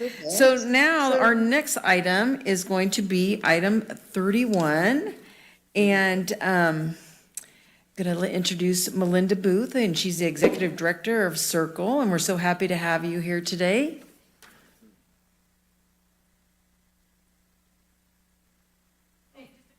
Turn it over to my colleague. So good morning, everyone. We got a little backup here. Hold on, is it okay? Nobody needs to hear me twice. It's all good today, Melinda. Well, good morning, Melinda Booth. I'm the Executive Director at Circle, the South Yuba River Citizens League, and we're honored to be here. Thank you for inviting us. We're excited for this proclamation to celebrate what is the 25th annual Yuba River Cleanup. And to share a little bit more about that, I want to introduce Daniel Elkin, who is Circle's Communications and Engagement Director and is leading this effort in a more direct way than I am. Daniel. Thank you, Melinda. And thank you, Chairman Hook and the rest of the supervisors. Appreciate the acknowledgement.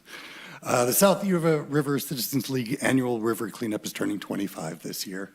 Each September since 1997, as part of a larger cleanup effort called California Coastal Cleanup Day, Circle has organized an annual Yuba River cleanup event, uniting the community to remove the trash that sadly builds up throughout the Yuba River watershed each year.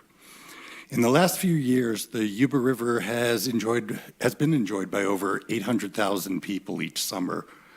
From locals to out-of-towners, everyone has an impact on the river. Most who visit recreate with intention, valuing the fragility of the ecosystem, packing out what they have packed in, cleaning up after their dogs, and being fire safety conscious. Unfortunately, either through carelessness or ignorance, not everyone is so respectful. By the end of the river season, the Yuba needs a little help from the community that loves it. This annual cleanup demonstrates uniting the community for the Yuba more than any other Circle program. Circle invites everyone to participate. Volunteer registration is still open. River cleanup volunteers make a huge difference. Since its inception, the Yuba River Cleanup has removed more than 180 tons of garbage and recycling from the river. And while that's an impressive number, it's also a pretty sad number. For its 25th anniversary, the River Cleanup, Circle is uniting the community to help bring the Yuba back its shine. Circle is coordinating efforts at over 30 sites for this week, September 10th to the 17th, with hundreds of volunteers ready to roll up their sleeves, put on some gloves, and haul out the trash. The week culminates in a volunteer appreciation celebration of the river in our community on September 17th, this Saturday. This party will be held at Bridgeport at South Yuba River State Park, next to the newly renovated covered bridge. Food, drink, music, fun, and community will be the tenor of the day. The Yuba River is the gem of Nevada County, and it needs our help. If you cherish it for what it represents to you and the community, please sign up to volunteer and be part of our 25th annual Yuba River Cleanup. And thank you again. Oh, thank you, Daniel. Gosh, when you just talk about that number of tons, it just is flabbergasting, isn't it? And just the amount of people that come to see our beautiful river. Unbelievable. Unbelievable. And 25 years of celebrating, that's exciting. But it does bring our community together. I think that's another important part that you do. So with that, does anybody board have any comments? And we'll start with you, Heidi. Thank you. I just want to thank Circle for existing and for all of the volunteers every year who step up. I know a lot of people come back again and again, and they're captains of the team or they bring their whole office. Just huge shout out to you and to the volunteers in the community who step up. You'd think after 25 years of cleaning up trash, we would have picked it all up. I am really sorry I'm going to miss again this year. It seems like every single year there's a professional or personal conflict. And so I'm very sorry I'm going to be missing again this year. But every year I determine that the next year I will put my gloves on and get out there and clean it up with you and be part of the celebration afterwards. So good luck. Let's see what the most interesting thing that is retrieved is this year. Are you taking bets on what that might be? I think there was a sparkle dress one year and A clown doll in a birdcage?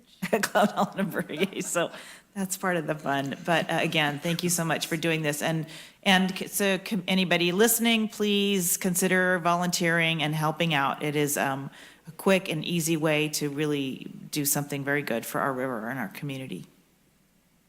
Thanks, Heidi. Dan? Gosh, 25 years and 120 tons of garbage, just remarkable. And I think Lisa was on the Planning Commission in Grass Valley, and I was on the City Council when Circle was first formed. And so how 25 years go so fast, it's just remarkable. And now we even have a vodka named after you guys. So there's a lot of progress going on here, but I just don't understand why people can be so neglectful. And it's unfortunate because that river's our gem. And so congratulations on what you do and your commitment to it. Thanks, Dan. Ed? Well, again, I agree, 25 years, it's amazing, the number's amazing. And I was just kind of thinking, those rivers have a way of flushing themselves and basically cleaning themselves. And without what you're doing, that tonnage would it be ending up in our larger bodies, including our oceans. So that's really incredible what has been accomplished out there. And thank you for your service. Thanks, Ed. Hardy?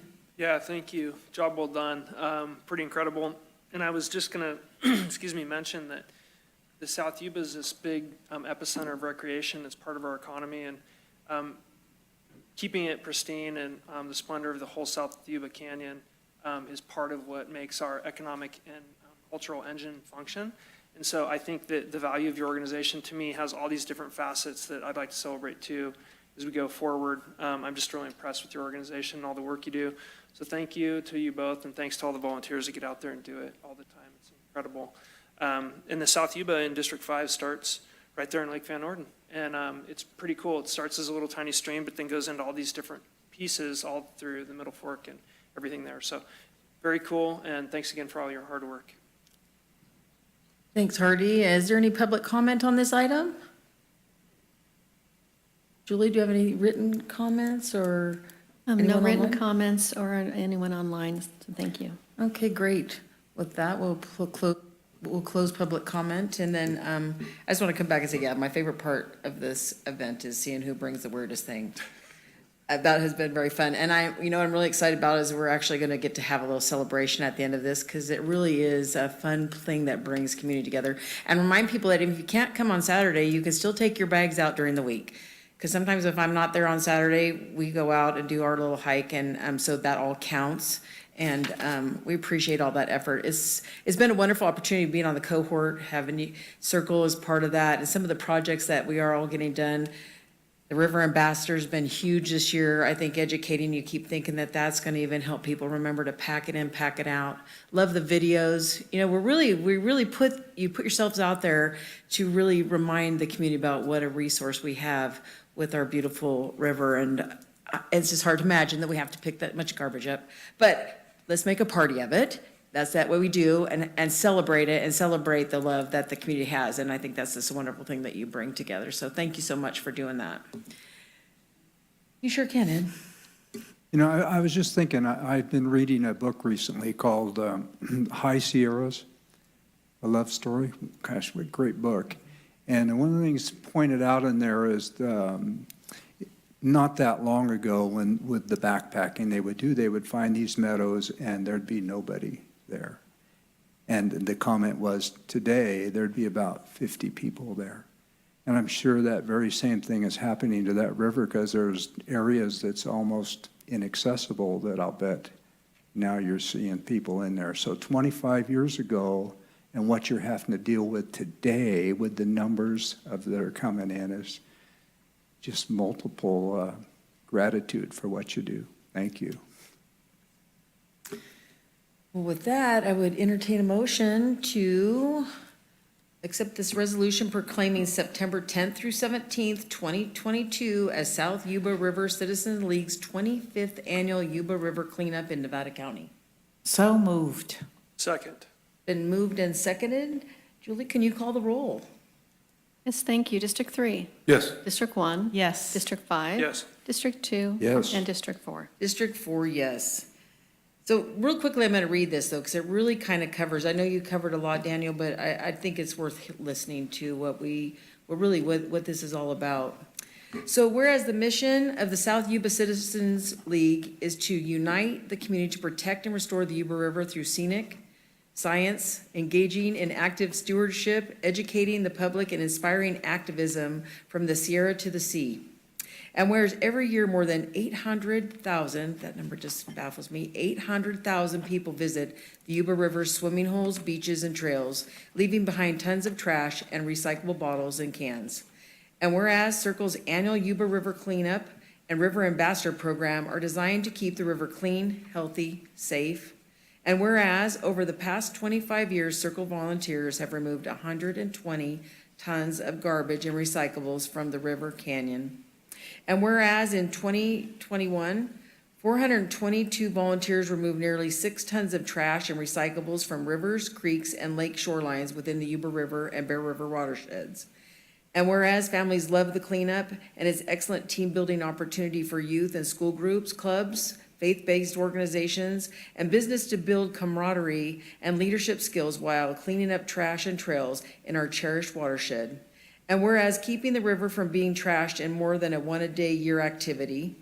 And whereas since 2012, a group of dedicated volunteer river ambassadors has spent every summer weekend educating visitors at state park river crossings about how to keep our waterways clean and safe.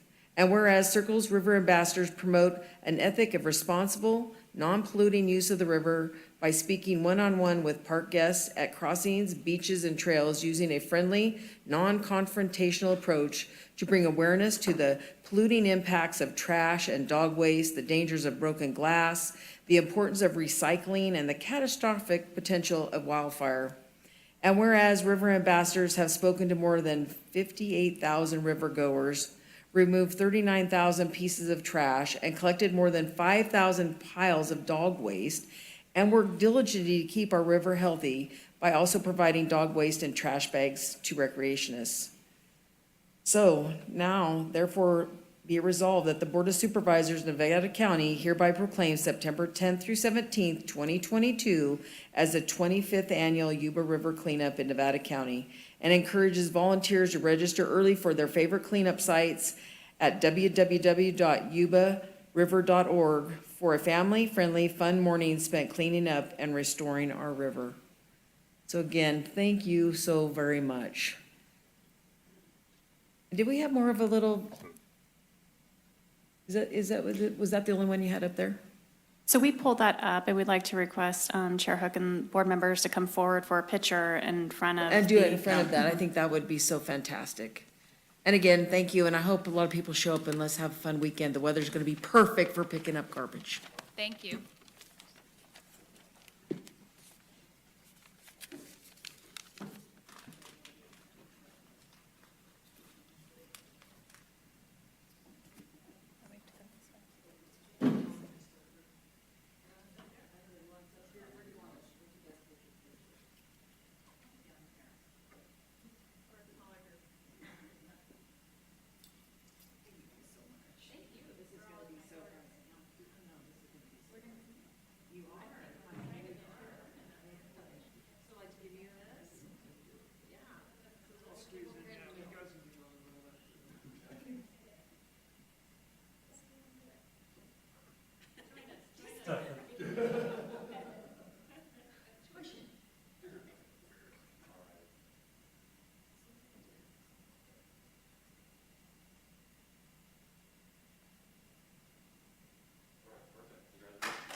Okay, with that, we're on track. We're going to go back to item 35. This is a test to see how you can pay attention to changing numbers today. Hold on just one second.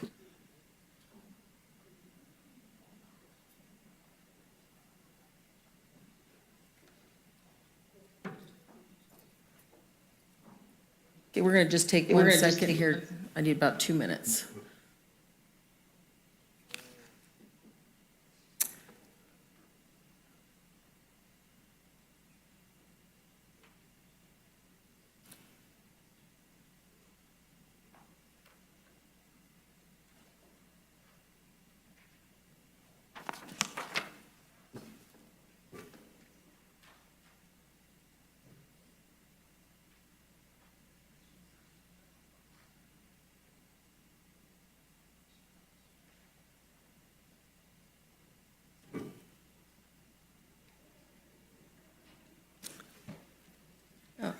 Okay, perfect. So we are on item 35, and this is going to be a resolution approving the notice of intent to consider adopting a resolution of necessity for temporary construction easements regarding portions of the parcels, APNs 048-100-007, 048-240-006, and on, and it's for the Hershdale Road Bridge Project. And with that, I'd like to introduce Tricia Tillotson and Patrick Perkins.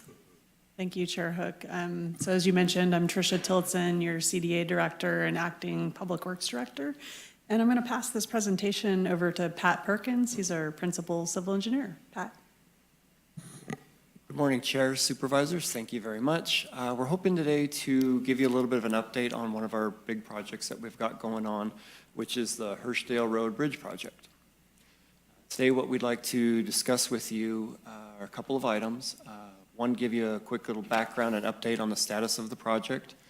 Two, we'd like to discuss temporary construction easements that are needed for the project. And the third part of that would be we are hoping to discuss the notice of intent to begin a resolution of necessity. The Hershdale Road Bridge Projects is combined two separate bridges that are located in the eastern part of the county on Hershdale Road. One bridge goes over the Truckee River. The second bridge goes over the Union Pacific Railroad tracks, or it's also called the Hinton Overcrossing.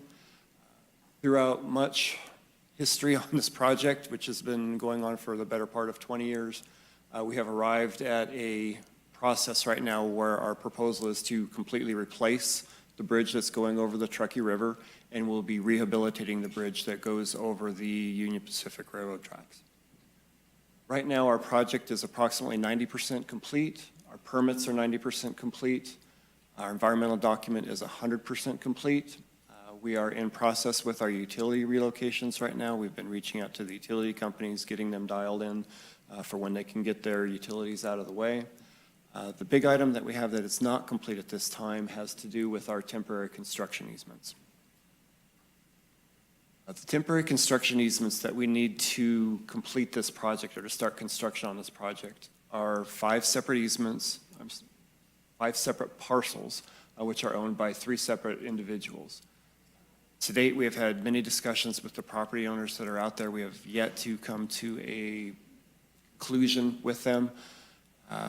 We've been working on items from cost to width to length, but we have just not yet been able to get that squared away. The diagram that we've got here up on the board shows an overview of our project. Directly underneath the purple area is the proposed bridge location for the Truckee River, and then moving slightly over to the east, over in this area is where the bridge will be that goes over the Union Pacific Railroad tracks. The highlighted colors here show the easements that we need to obtain. First one is over here on the far left or on the west side of the project, and that is a construction easement that we need to get from one property owner.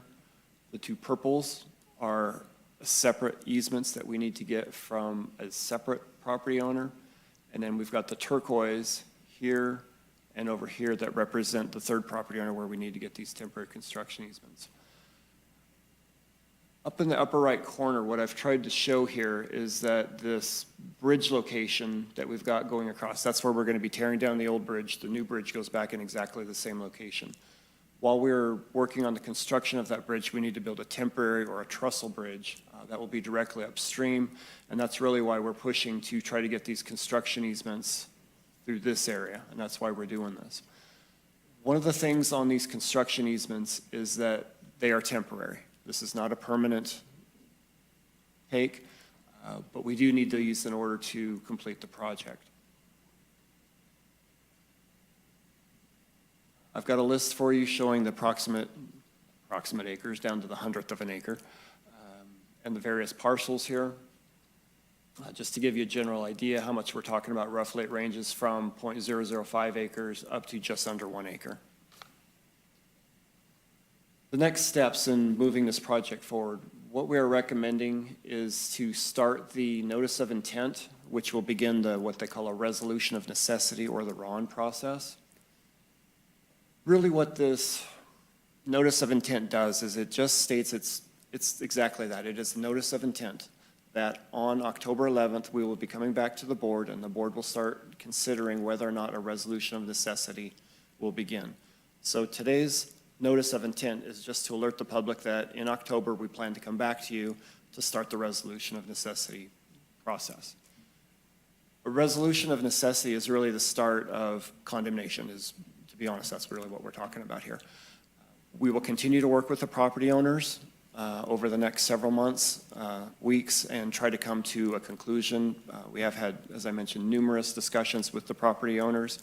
We're still hopeful that we can work out a situation where it's amiable to everybody, but we've gotten to the point now where we need to push the process forward, and this is our recommendation, is to try to move forward this way.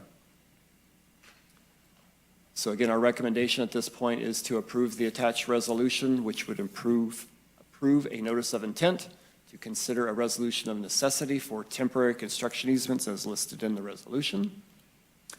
And at this point, I'm happy to answer any questions or any comments that you may have. Okay, thank you. Let's just start with questions, and I'm just gonna go right to you, Heidi. I'm looking at Heidi and saying Hardy. Let's, because we're gonna lean on you for some perspective here.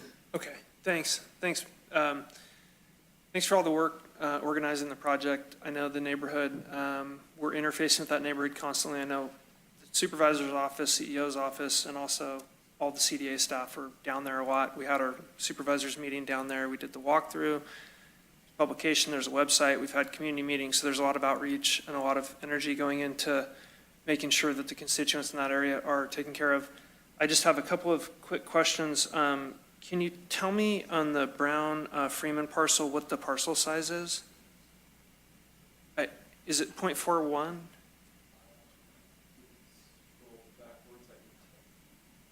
If we could scroll backwards in the presentation, it was the one on top, so it was 007. 0.269? Correct. Okay, thank you. And can you just briefly update us on where we are in the appraisal process and the two parties and maybe the separation in that and maybe the third independent appraisal process? We have conducted an appraisal of all of the parcels at this point, and we have made offers to the property owners. In particular, the parcel on the west side, the property owner there was not happy with the appraisal that we got. As part of the appraisal process, they are allowed to go get their own independent appraisals. That has taken place, and we have reviewed that appraisal. It is quite a bit higher than the appraisal that we had. So as a result, because we had such a large discrepancy, the county is hiring an additional appraisal to take place as early as next week. One of the thought processes there was, again, because we were so far apart, there's got to be some middle ground here. Additionally, with property values changing in that area so quickly, our last appraisals were done approximately a year plus ago. We wanted to make sure that we were presenting the most accurate information when we do make our final offers to the folks that are out there. So we're trying to make sure everything's fresh, clean, updated, and give everybody the most accurate information. And the third. Let's just, I want, just for clarification though, that these appraisals are not, because this is not a taking of the property, correct? Correct. So these are an appraisal for the use of the property. So at the end of this, the property goes back to the owner. Yes. I just want that to be clear to somebody that maybe was not aware of what's going on up there. So this isn't, I mean, we're talking about condemnation, but it's a different kind. It doesn't, it reverts back to the owner when we're finished. I just wanted that to be a little bit clear. Yes, absolutely. These are temporary construction easements. And what we ended up doing on these temporary construction easements is that we set them up for a 5-year window. And the reason that a 5-year window, which seems fairly large for a project of this nature, the project will take approximately 2 years. But depending on when and how we get the funding from Caltrans for this project, the project might start in 23, 24, it might go 24, 25. We're not exactly sure because, well, we won't know until we hear back from Caltrans. So we've set this temporary construction window up for a 5-year spot, but the actual construction will only be 2 years within that. When we are all said and done, the property will revert back to the property owners. It will be in as good, if not better condition than when we found it. Okay, thank you. Sorry, Hardy, I just wanted that to be clear. Yeah, it's a good And question. can you just put the map back up while we're talking? Sorry to interrupt. Can you do that, Jeffrey, or who's got that? Just so we can see what, as we're talking, again, the different parcels. Thank you very Okay, much. sorry, Hardy, Hardy. I didn't mean to interrupt, but I No just want problem. that. That's a very good question. The other question, the third appraisal coming up is non-binding, so both parties then again have to agree to accept that. Correct. Because, again, the property values change so dramatically up there, and with interest rates changing and going up and down, we wanted to make sure that we were presenting them the most fair, Yep. I'm not sure what the right word is there, the most fair appraisal and/or offer. And so we're going to be going back. I think we have crossed a lot of the bridges that we need to with the property owners. I don't know that cost was an issue with 2 of the 3. With the third property owner, that's something that we want to make sure that we're being fair. They want to make sure they're getting a fair deal, and I really think that's where we'll shake out. Okay, and the appraisal covers the 3 parcels or just one? We're going to do all 3. All 3, okay. So if for some reason the third appraisal is less than the others on the first 2 and not the third that's holding out, what happens? We will go back into negotiations. If we can come to a negotiation for a price that's agreeable to everybody, that's terrific. If it does not yield an agreement, then when we come back to you on October 11th to start the resolution of necessity, that starts the legal process. Okay. And what ends up happening on that legal process is that then allows us to go to court to acquire the easements. And at that point, the cost for the use of that property will be out of our hands, and it will be out of the appraiser's hands. It will go to a judge, and the judge will decide. Understood, okay. And then the parcel, and we saw this when we stood out there, to the north and to the south, both have river access.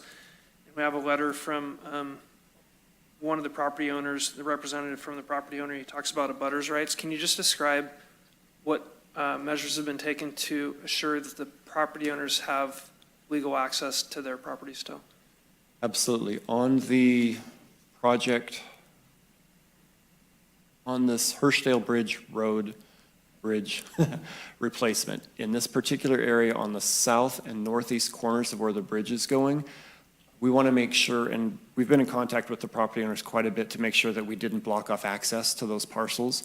What ends up happening is that as this bridge is constructed, there's guardrail that abuts the bridge itself, and we wanted to make sure that that guardrail didn't block off access. That has been our intent the entire time, to not block off access, and we had a solution, particularly on that southeast corner. It was okay, but I didn't like it. I didn't think it was good enough, so we've been pushing really hard over the last couple of weeks, and we finally come to a better solution that provides at least a 60-foot wide entryway onto that southeast corner. On the northeast corner, there's always been an ability to tie in access, and from a geographic perspective, if you will, that northeast corner is really where you would want to build a driveway, so we should have access that's available to the parcel on both the north and south side there at this point. Okay. And the stairs, the proposed stairs were a late addition to the total construction plan, but have they been fully vetted through CEQA? Because you mentioned in your staff report we're 100% done. Does that include the stairs? The way that the staircase works is, you're correct. It did come in as a later thought into the process.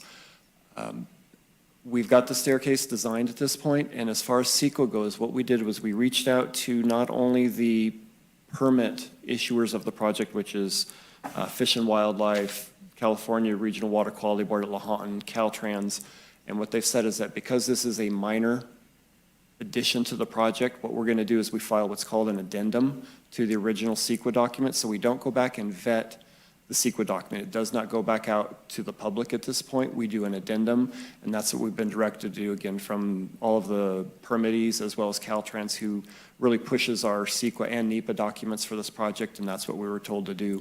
That amendment is done at staff level. It's not something that the board would see. We don't go back out to public comment. It doesn't go to the recorder's office. It's just it's a piece of paper basically that we sign, we put it in the file, and we're done.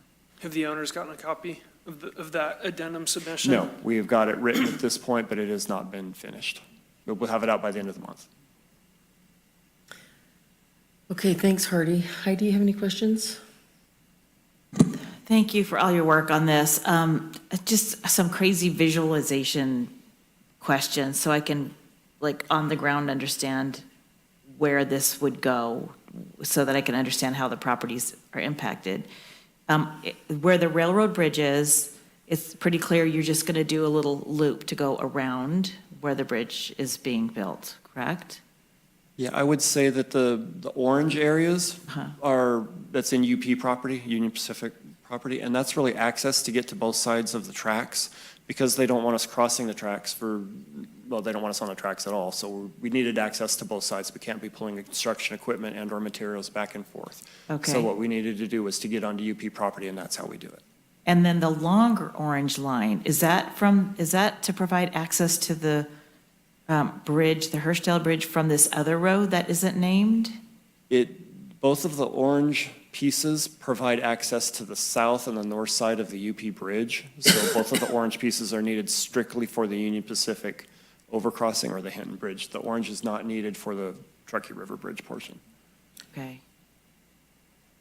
I see. So the orange just takes construction stuff from the blue piece around to the other, each side, right? So they have to go through that just, because remember, that's just being modified and repaired. It's not being replaced. So it's just the ability to get your equipment there to do it. I see. That's very helpful. Yeah. And then the temporary bridge will go to the north or south, if I'm using directions correctly, of the Hershdale. It'll go to the north. Just to And the if north. So across that purple and brown, Yes, those properties will be impacted by the temporary bridge. correct. And then that will be taken down, and then the permanent bridge will go back to where it originally was? Correct. So why is there impact to the south of the bridge? That's as much to get access to the lower part of the bridge because we can't come in from Right. underneath. So when you're trying to get equipment or if you're taking down the existing bridge, you can't always do it from the top. You'll need to get underneath it and from the Okay. downstream side. Okay. So the impacts that might happen to people's property, like if that destabilizes some of the riverbank there a little bit, then we will shore it back up. That's going to be, it has to be left in the same or better condition than when we used it. Is that correct? Correct. Okay. And then the obstacle that seems to continue to be the issue with these property owners, is it just the money? Is it just the price? Are there other issues that they? I would say there are a couple different issues. One tends to be price, and when you get right down to it, it's all about money when you get there. It also has to do with access to their parcels, and it also has to do with parking in the area, quite honestly. Because there is a large recreation component that goes through this area, it really involves a much larger scope that talks about not only the Pyramid Bike Trail, but general use of the river and how Right. people are out there and whose property they're on and property rights. What I would like to do and what I'm proposing to do is to try to keep a focus for this particular project on, we're just working on the bridge. We're not increasing parking. We're not changing parking. The only parking spots that may be slightly different would be on the northeast corner, directly by the purple section, and that would be 2 temporary spots. And that's really all we're talking about. And I Okay. think if we mix in some of the other bigger picture things, the Yeah. waters tend to get a little muddier. Yeah. So It's different funding stream, different project, different reasons. And then the issue of access, you just confirmed that you will make sure there is access to that property for that. So that isn't actually an issue, it's just a perceived issue on their part at this point.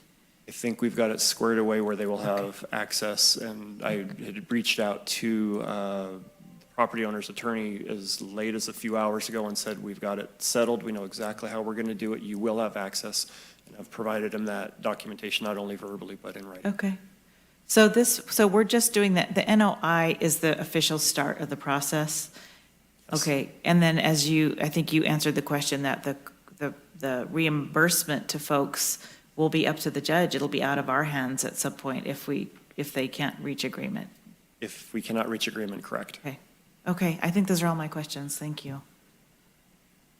So, as I see it, Patrick, when construction is going on, no one's going to have access except for the contractor and the staging of construction materials and equipment.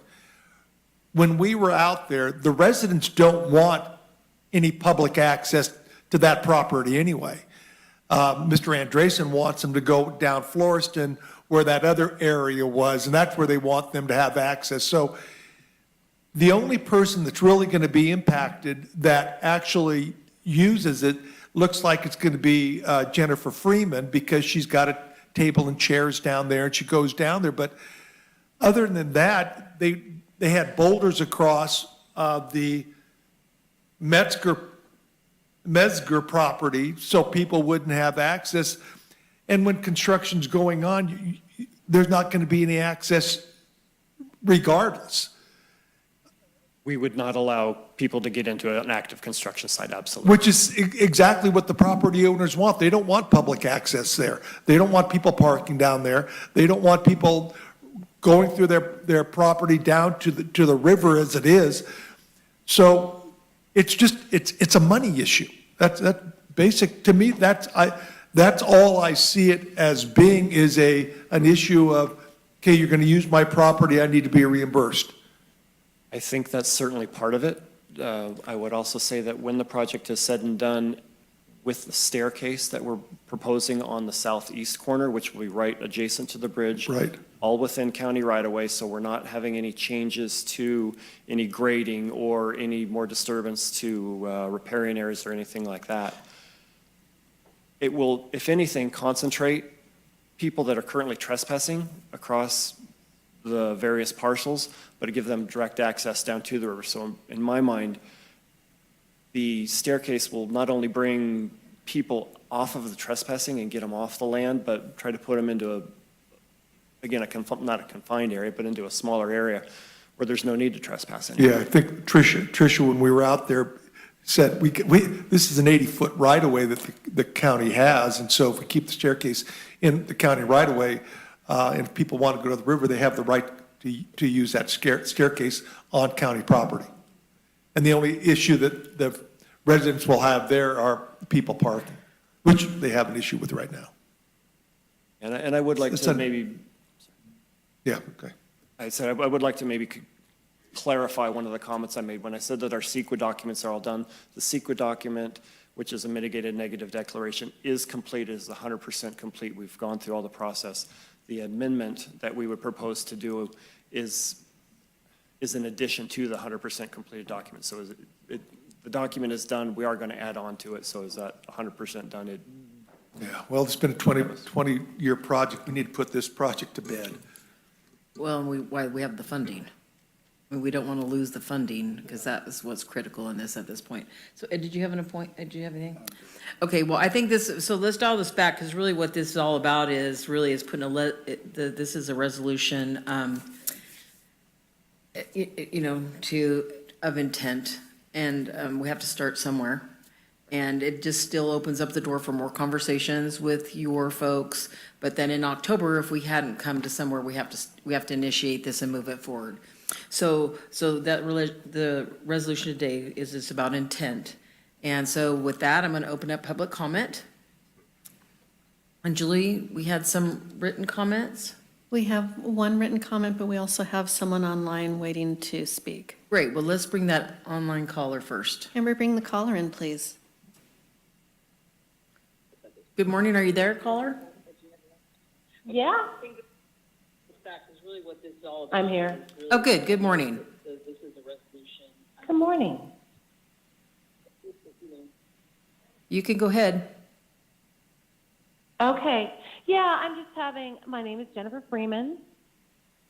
And I must have a delay going on here with the meeting. I'm trying to watch the meeting from my computer, and so it gets delayed. I just wanted to address some of the issues maybe that just came up recently. I wanted to thank specifically Tricia and Patrick for all their help in trying to work with me as one of the landowners. I wanted to just, I didn't hear all of the meeting because it kept shutting down and then picking back up, but I just wanted to clarify that me and my 3 kids, we live here at the only house that is sort of impacted by the bridge project. I wanted to mention that I always have supported the bridge project, and I still do. Some of the issues that have come up, I'm certainly wanting this project to be signed off and done, and I am thrilled that Patrick has sort of worked with me and the other members of the county to get a third assessment done of the property so that I can have a better understanding of everything. And one of the things, it's really not about money for me. It's about fairness, and it's about being treated fairly. And also that once this project, and by the way, I don't know if this has been clarified, but when there's a temporary bridge across the river, it won't just be construction and, construction vehicles. It's going to be anyone who wants to cross the river. That temporary bridge is going to be used by the public as well. So I don't know if that was clarified, but I know that was a question that came up. Once the bridge is open and finished, the contract is for 5 years. The project will be going on for 2 years. In that 2-year time, really in that 5-year time, if I needed to sell my property, I would have a difficult time selling it for the price that maybe it's worth. But more for me is about once the project is done and the stairs are in, I would just like to have the county help us as landowners and also the entire neighborhood to help us with really limiting parking that's right there by our homes or by our property. And I would really like to see that agreement done before the project rather than, trying to deal with this after the project. But I certainly want to put this to bed. It causes me a lot of stress. And so if we can just have that third assessment and have that discussion, I think that we're going to be moving closer and closer to putting this, putting this behind us and moving forward on the project. All right, thank you, Jennifer.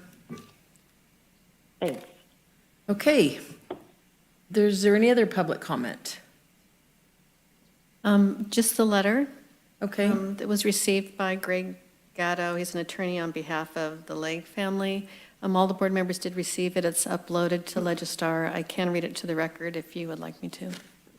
No, I think it goes past the 3 minutes, so we're good. I think we've all read it. Thank you, Julie. And that will be, though, on record. People can look it up if they'd like. And Chair Hook, I did want to report for the public that we do have a public comment station open in Truckee, but currently there's no one there waiting to provide public comments. Okay, thank you, Julie. Okay, with that, we will close public comment. I'm going to come back to the board for last comments or action on a motion. Anybody? I have a couple of things. I would like to see if it fits with my colleagues here on the board that the notification of the stair addendum is sent immediately to the property owners and mail that out on certified or whatever we're going to do to make notification of that. And then I would also, as much as this pains me, maybe request that it not go on to the 11th meeting, but on the 25th, and that would give 30 days notification of that process. to the neighboring landowners. And the other piece, it would give us time to digest the appraisal before it shows up right in front of us the day before. It's germane, I think, to the decisions we're going to make and to the property owner that just called in. I think that's fair. And obviously, we're not rushing a 20-year process, but at the same time, it's really meaningful to Jennifer and the neighborhood about what transpires down there. So that's my only request. I think we do need to move forward. I think it's also fair that we talk a little bit with Jennifer and the others about parking. I think we've had, countless discussions about parking and how that folds into the kind of the daily lives and the use of the property there. But I think it's a fair question to talk about how that fits in. Maybe it's not part of the construction plan or any sort of officiated document, but it could just be a conversation, and I'm happy to be part of that if you need me to be part of that. Tricia, do you want to? Yeah, I might touch, as far as mailing the notice, we can certainly send out copies of that. That's not a problem. I think the property owners are all aware, but we can easily send that out. Changing the date, I might ask council if there's any concern with that, but I'll jump to the parking concerns that Jennifer mentioned. And I would state that, as Pat has mentioned, the one parking space or two temporary parking spaces that we're proposing will do exactly what she's asking, which is taking that parking away from in front of people's homes and off of their properties. It's fully within the county road right away. Meanwhile, encroachments currently exist unpermitted throughout Hershdale Road. As you mentioned, there's boulders on the roadway and so forth, preventing the public from parking in the area. So we're not proposing to remove any of that with this project. The longer-term discussion that's going on in the area as far as recreational access as a bigger picture, that's going to really need to be part of our recreation master plan, which we're hopefully moving forward with here very soon. And I think you're absolutely right, Supervisor Bullock. There's going to be many discussions with the entire neighborhood and the public who wants to access this area as we go forward. But it's really going to be separate from this project. And this project is only going to improve the situation until we do something else out there. Thanks, Tricia. I guess I would refer to those. So when we start this, I know when you do a notice of intent, there's some timing in there. So I guess I would need to ask that question as well, is between having it October 11th versus the last meeting in October. No, that's okay. So I just know, like, sometimes, but when notices go out, you just do a notice of intent, you only have so many days until you move into the next phase. So that was one of the questions, was could that be moved to a later meeting in October? But then I guess I just am saying too, is this is intent. A lot of things can change even when we do it in October. There's still an opportunity to come to an agreement without it going any further, if I'm not mistaken. And I did hear her ask that question. I wouldn't feel comfortable answering that off of the cuff right now. I would need to look at it. Okay, but those are things that we can do. So Chair Hook, what I would suggest is hearing the concern and suggestion from Supervisor Bullock. If it does not impact the project in terms of any legalities, we'll go ahead and make that change after consulting with council. Okay, is that all right? Yeah, sounds good. Okay, perfect. Thank you. And can I just jump in? Yeah, just with regard to parking and with all due respect to the homeowners who are being impacted here, the parking issue is a huge one impacting the entire county. It needs to be part of the plan first and prioritized along with all the other issues. Our staff has spent an inordinate amount of time on this one project. So I think we need to take a step back and look at the picture as a whole in terms of the parking. That's a really good point. And I'd also like to note Tricia's point as well about the encroachments into the right-of-way, because there are artificial restrictions on people parking on the county right-of-way, which people have every legal right to park on. So I think concessions have been made on both sides, and I think that we're doing the right thing. I think the county's doing the right thing. I just want to make note that it's of particular importance because she's on the corner where the temporary construction is going to occur. Right, I hear you, thank you.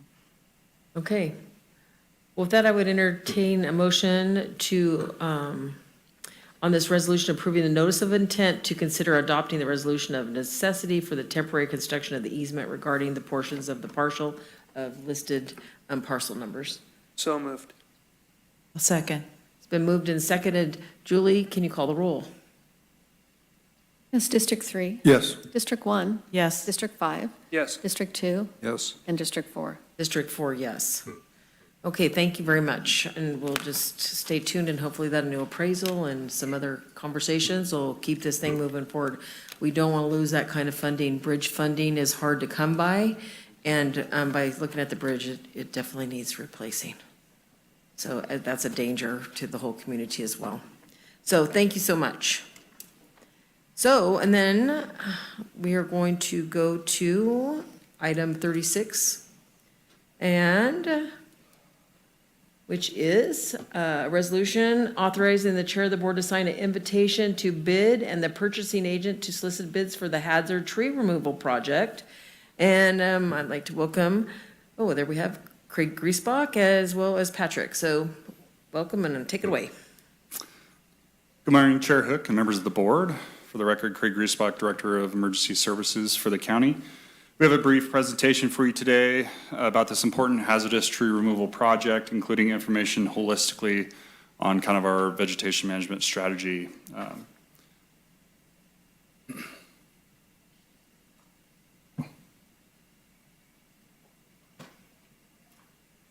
There we go. We got it. We'll get it. I think all of us know the general importance of these vegetation mitigation projects and the benefit they provide to the community as a whole. Overall, these projects build the foundation of safety by helping protect life and property. This is through providing defensible space around structures, clearing evacuation routes to get people out during emergencies and first responders in during emergencies. And the picture shown here is an aerial view of the McCourtney fire that happened a few weeks ago.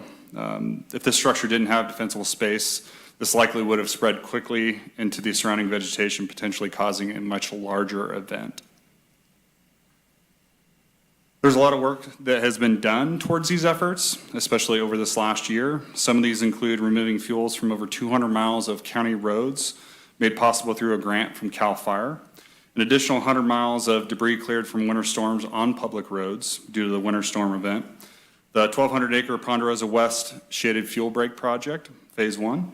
Green waste events removing over 3,400 tons of material from private property.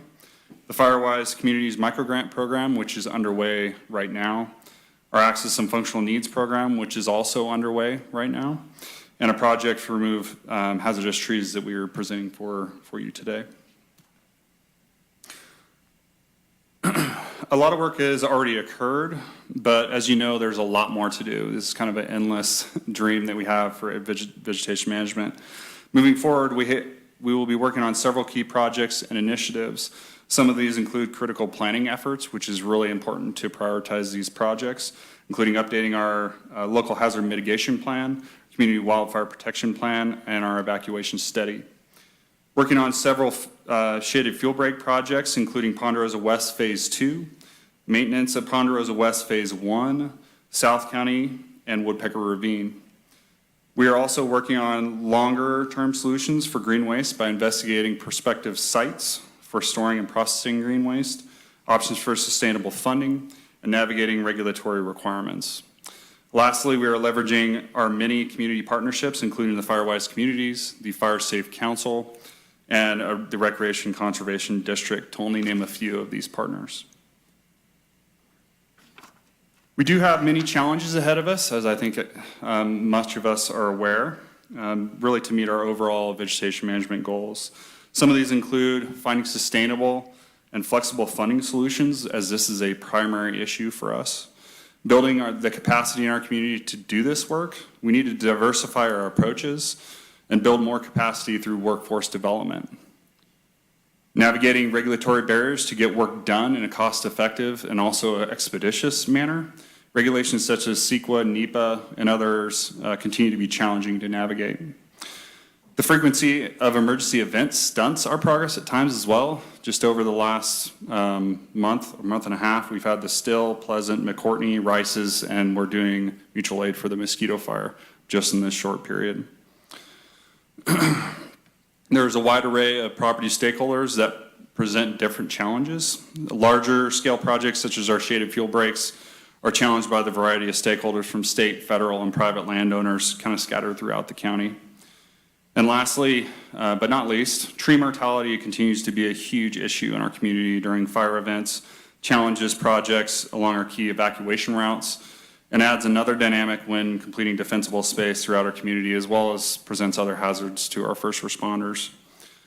With this, I'd now like to hand it over to Patrick Perkins, who's a principal engineer for the Department of Public Works, to discuss more specifics. Pat and his team have done really an amazing job moving this project forward, not just this hazardous tree removal project, but several other initiatives over the last 6 to 8 months. Thank you, Craig. Hello again, Chair and Board Supervisors. Wanted to go over a little bit of what we've done and how we've done it over the last year. As Craig had mentioned, we have been working with this CAL FIRE grant. It's the second of 2 grants that we did receive from CAL FIRE. Over the past year, we did complete the debris removal from the Rise Mine project. That was a contract that we had with Robinson for just under $100,000. We also completed the removal of a bunch of storm debris from the past winter storms. We worked with McKellar Logging to remove debris along approximately 100 miles of county roadway for $300,000. We had also worked with the Green Waste Days in helping to complete some of those projects there. Of the $950,000 that we got from CAL FIRE on this second grant, we've completed all the projects at this point except for one, and that's the tree removal project, and that's something that we had scheduled to go out this fall. This tree removal project is comprised of 2 parts. One is the actual contract to remove the trees, and the second would be to hire a forester, and that forester would be out with the crews ahead of time, making sure that all the trees we remove are indeed the correct trees, that there's no environmental issues. So it's really a collaboration between the two as we move forward. The proposed tree removal project is scheduled to remove 417 dead trees that are within the county right-of-way. Our general schedule right now is pending the date or the meeting today. We would like to go out to bid for this project on the 14th of September, open bids around the 6th of October, and then award it at the end of October and start work in mid-November. One of the reasons for waiting until the fall for this project is because of the migratory birds. There's a certain window where we can cut trees down and where we can't be cutting trees down if the raptors are nesting, so we've waited until the fall to really start this project. The map that I tried to produce here, with great help, shows a bunch of red dots all over the place. I didn't know how to present a map that showed 400 trees being taken down. It was just really difficult, although we did get a lot of help from Lindsay and her IGS department to put this together. What I did want to show is the volume of trees that we're taking down and how spread out it is throughout the county. You can see everything from Lowell Hill Road to moving further up the road to out at Scotts Flat to moving up into the north part of the county down to the south. It's really spread out. And we certainly have our work cut out for us. The anticipated construction timeframe for this is going to be roughly 4 months to take all these trees out, but we're going to push really hard over the next several months to get this thing knocked out. I also wanted to show a little bit of the grant budget that has to do with the second CAL FIRE grant, and it tells you exactly how the money was being spent. So there is a county contribution on all of these projects that we've just discussed. If you work your way down to item C, which is right about the middle of the page, you'll see that we've got a tree removal contractor for $395,000. 2 lines down from there is our forester, but this was all part of a much larger project of which CAL FIRE again had kicked in $950,000. The county contributed another $278,000. So we're really working together with CAL FIRE to try to get these fire-related projects taken care of. And at that point, I'd be happy to answer any questions that you might have.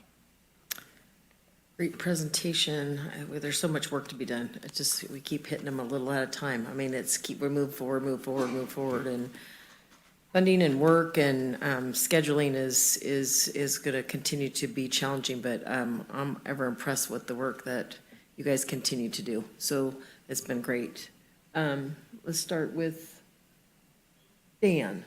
So the trees that you've identified on that map, were those all identified as dead or dying trees, or were those trees identified by a forester? Both. What we did was with our first CAL FIRE grant, I'd mentioned this was the second, when we went out and identified the brush that needed to be cleared, we had to have a forester go out and check for cultural, also making sure that we weren't cutting down trees in any kind of riparian areas. So they worked with them, and we thought that while we had the forester out there, we would have them mark all the trees at the same time. So in effect, we're kind of killing two birds with one stone. So we got all the trees identified with the first grant. Once we got that information, we pushed it into the second grant.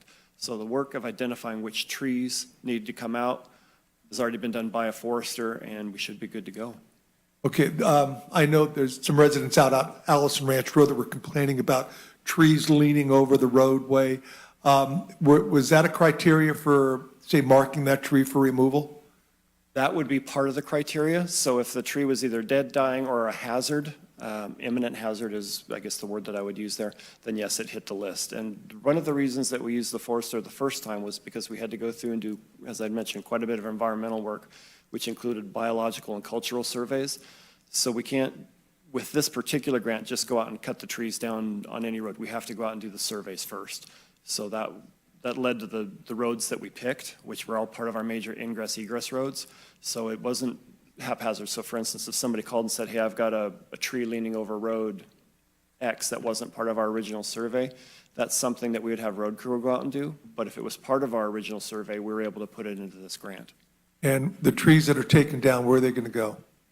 They will become the contractor's property, and what he chooses to do with them will be up to him if he wants to either sell them, chip them, turn them into firewood. Unlike PG&E, just let them lie there for a long period of time. They will not lie there for a long time. Okay, thank you.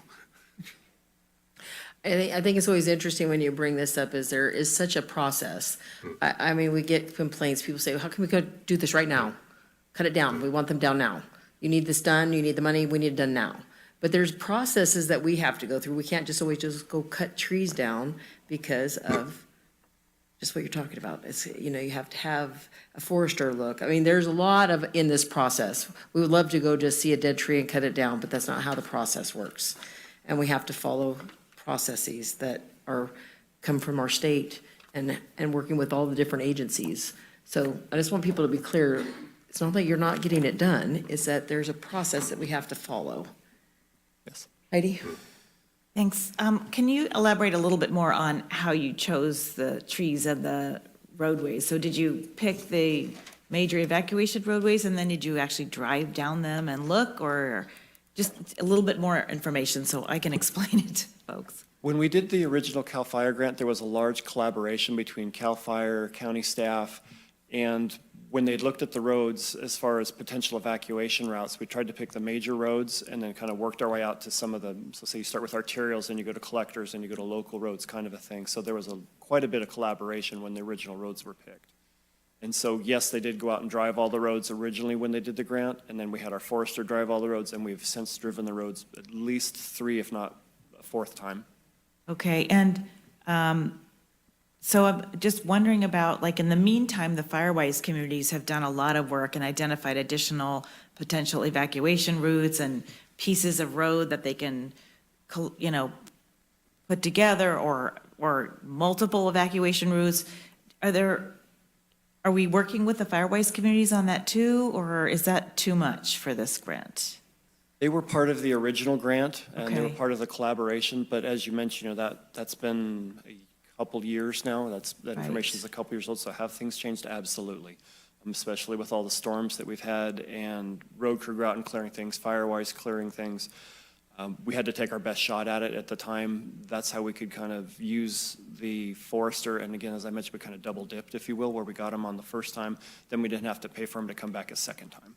So that was the way that we had approached that. So to the best of your ability, if you're out there doing some of the work that's on this list and you see a couple more trees that look like they may be an issue, you can add them to our list and have Public Works add them to the work they're doing? Depending on where it is and how it fits, that's one of the reasons that we've got the forester involved, is that if we come across an area where we've got a an obvious tree that's a hazard, and we're right there and we're working in that zone, as long as there's no issues with the cultural Right. and biological and things like that, and if we've got the money, then absolutely, we're going to cut it down. If we can't get to it and we've got to come back a second time through either road crew or a future grant, Okay. we can always do that. Okay, so it may be that you need to just start notating as you're going out, notating additional work that needs to happen, and then there's going to be another pile of work that is, I mean, I can see where there's some odd trees still standing there and people wondering why they are. So we'll have a process in place to figure out how to go back for those. It'll be an ongoing process, yes, Yeah. or iterative process is perhaps a Yeah. better way of saying Okay, it. okay, thank you. It's a lot of trees. I don't know. You're thinking they can get that done in 4 months? I think so. That's all. Okay, thank you. Well, look what they've done on Highway 20 in a short time. I think the other thing that's interesting too is, remember, this is just in our easement. So that's the other thing maybe working, I think the good question is, so I'm just looking at Caltrans is doing some work right now, right? They cut some trees down, but right across the fence, there's 7 dead trees. So, and that's where we're looking for, how do we work on that? That's another step from what we're doing. A very different step, yes. We are staying only within the county property. Right. Okay, great. Ed? Well, and that was one of my questions too. This is strictly public right-of-way. And these funds, there's no opportunity for any kind of private property. Right now, there's not with this grant. The way that the grant is structured with CAL FIRES, this is all funding for work within the county right away. Yeah. And you selected these trees a lot on evacuation routes. I mean, I'm looking at Rock Creek Road. Where is that? To be honest, I don't have the roads memorized, so I don't recall if Rock Creek was on that list or not.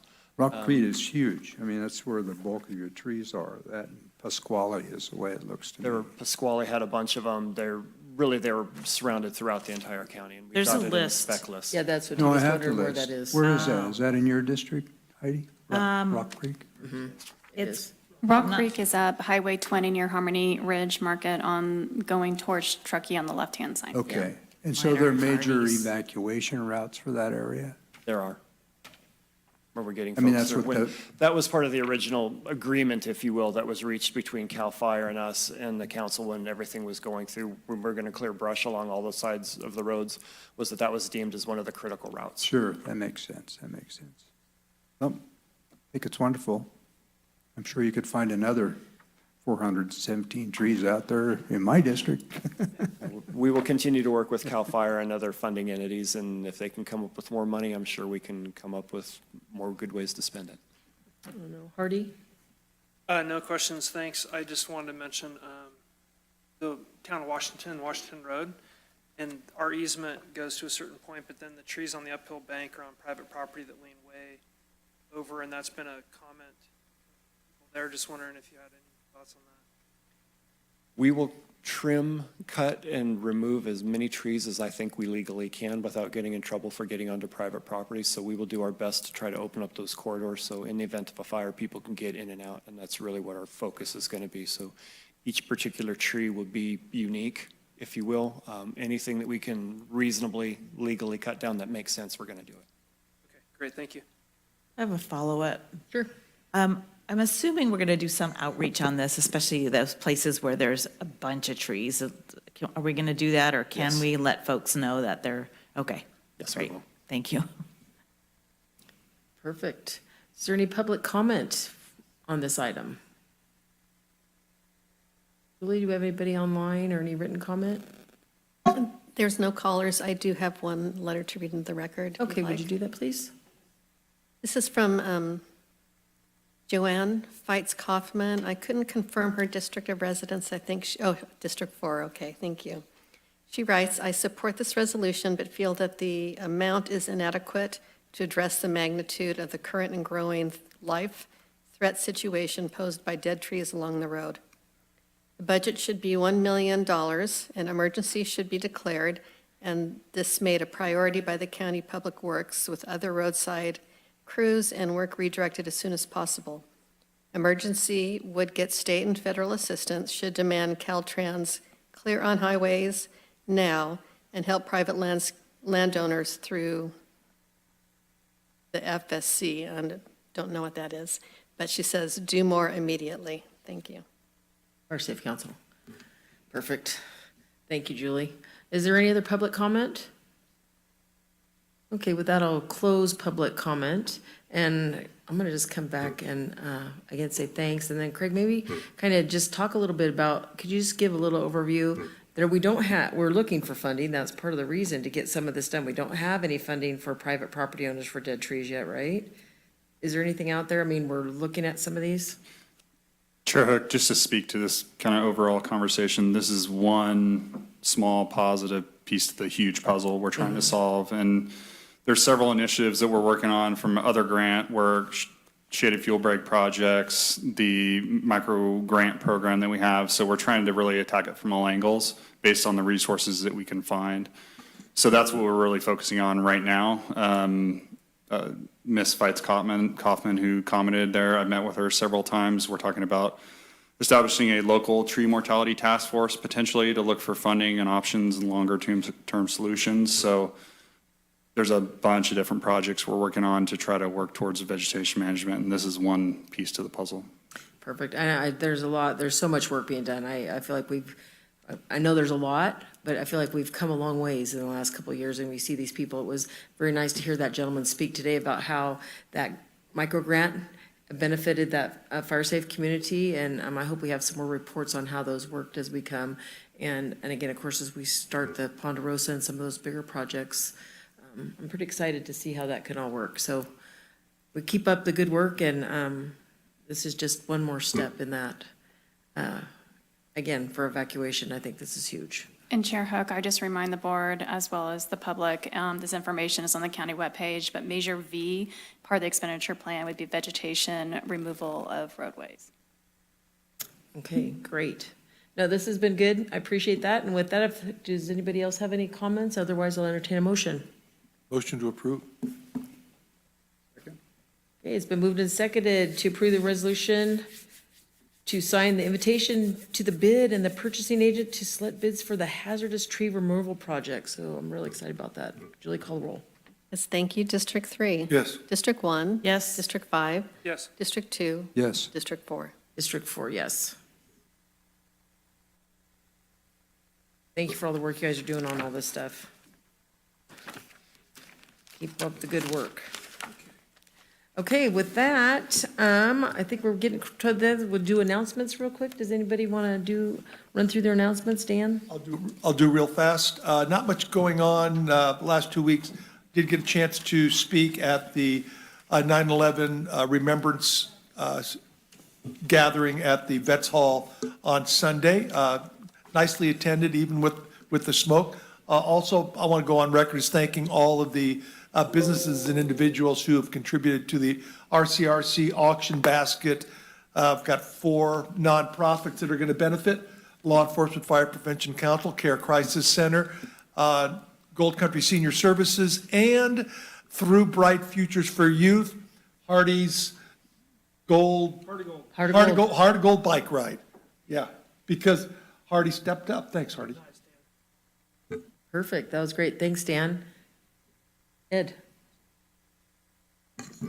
Well, Area 4 meeting on aging, an ERC meeting, attended the CSAC board meeting virtually, and then attended a audit meeting for CSAC as my role as CSAC treasurer.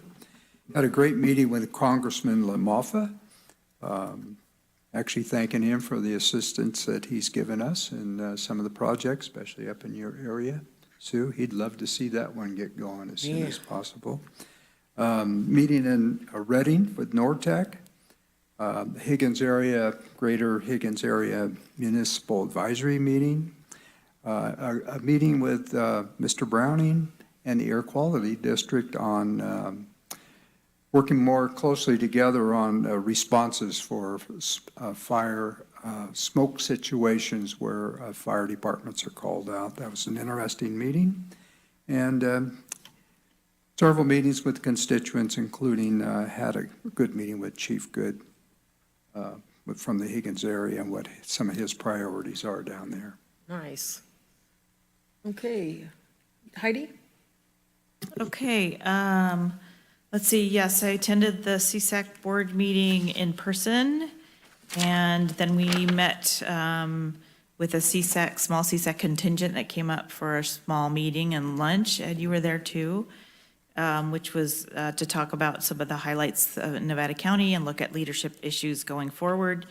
Participated in the CSAC Cannabis Working Group. We are now working on platform language for the platform for the coming year. And I don't know if it's been announced that Jeff Merriman is one of only 2 staff members throughout the state that was assigned to a cannabis working group. So that's another feather in our cap here in Nevada County. And congratulations to Jeff. And he's also been, at my invitation, sitting in on our cannabis working group calls, and he's been very helpful there. I'm working with Lori Parlin to understand our role on the Sierra Nevada Conservancy, which we've kept missing meetings and they've mischaracterized our role. And so we're going to try to get that straightened out and figure out what our role is and and I guess I'm the appointee, so I'll be attending as we go forward. I did attend Civic Well staff retreat. Again, Civic Well is a climate change organization that I'm the treasurer and secretary, I guess, of at this point. Was part of a group of folks, including some Nevada City Council people, hosting Fiona Ma, who came up and did a business roundtable in Nevada City, which was very interesting, and stayed on for the karaoke fundraiser that evening, which was a lot of fun. We did have at the CSAC board meeting, I did want to mention that we voted to include a homelessness plan. So for the first time, CSAC is going to put together a plan so they know what they're going to be advocating for, which will include a more holistic picture, sort of like the one we have here. And at that meeting also, former Mayor Villagarosa was there as our new infrastructure czar for Newsom to talk about huge amounts of funding that are coming down the pike and asking for input. They're going to be looking for really large projects, but I did put a bug in his ear about potentially funding evacuation routes. And he said that might be something to consider, so I'm going to try to stay on top of that. We had a mental and behavioral health board meeting, again, always learning about new and innovative work that we're doing and the huge challenges that our staff has on that. We had a NACO public lands call and a Western interstate call. Attended the Nevada County Firewise Coalition of Coalition Leaders. It's the coalition of all the Firewise communities. They do such an excellent job with little report outs and keeping all the Firewise communities informed about what's going on. That's just a really good group that I'm starting to attend more regularly. And then I think just so FYI, as a number of you are going to RCRC this week, I will be doing, for the first time, a NACO PILT fly-in.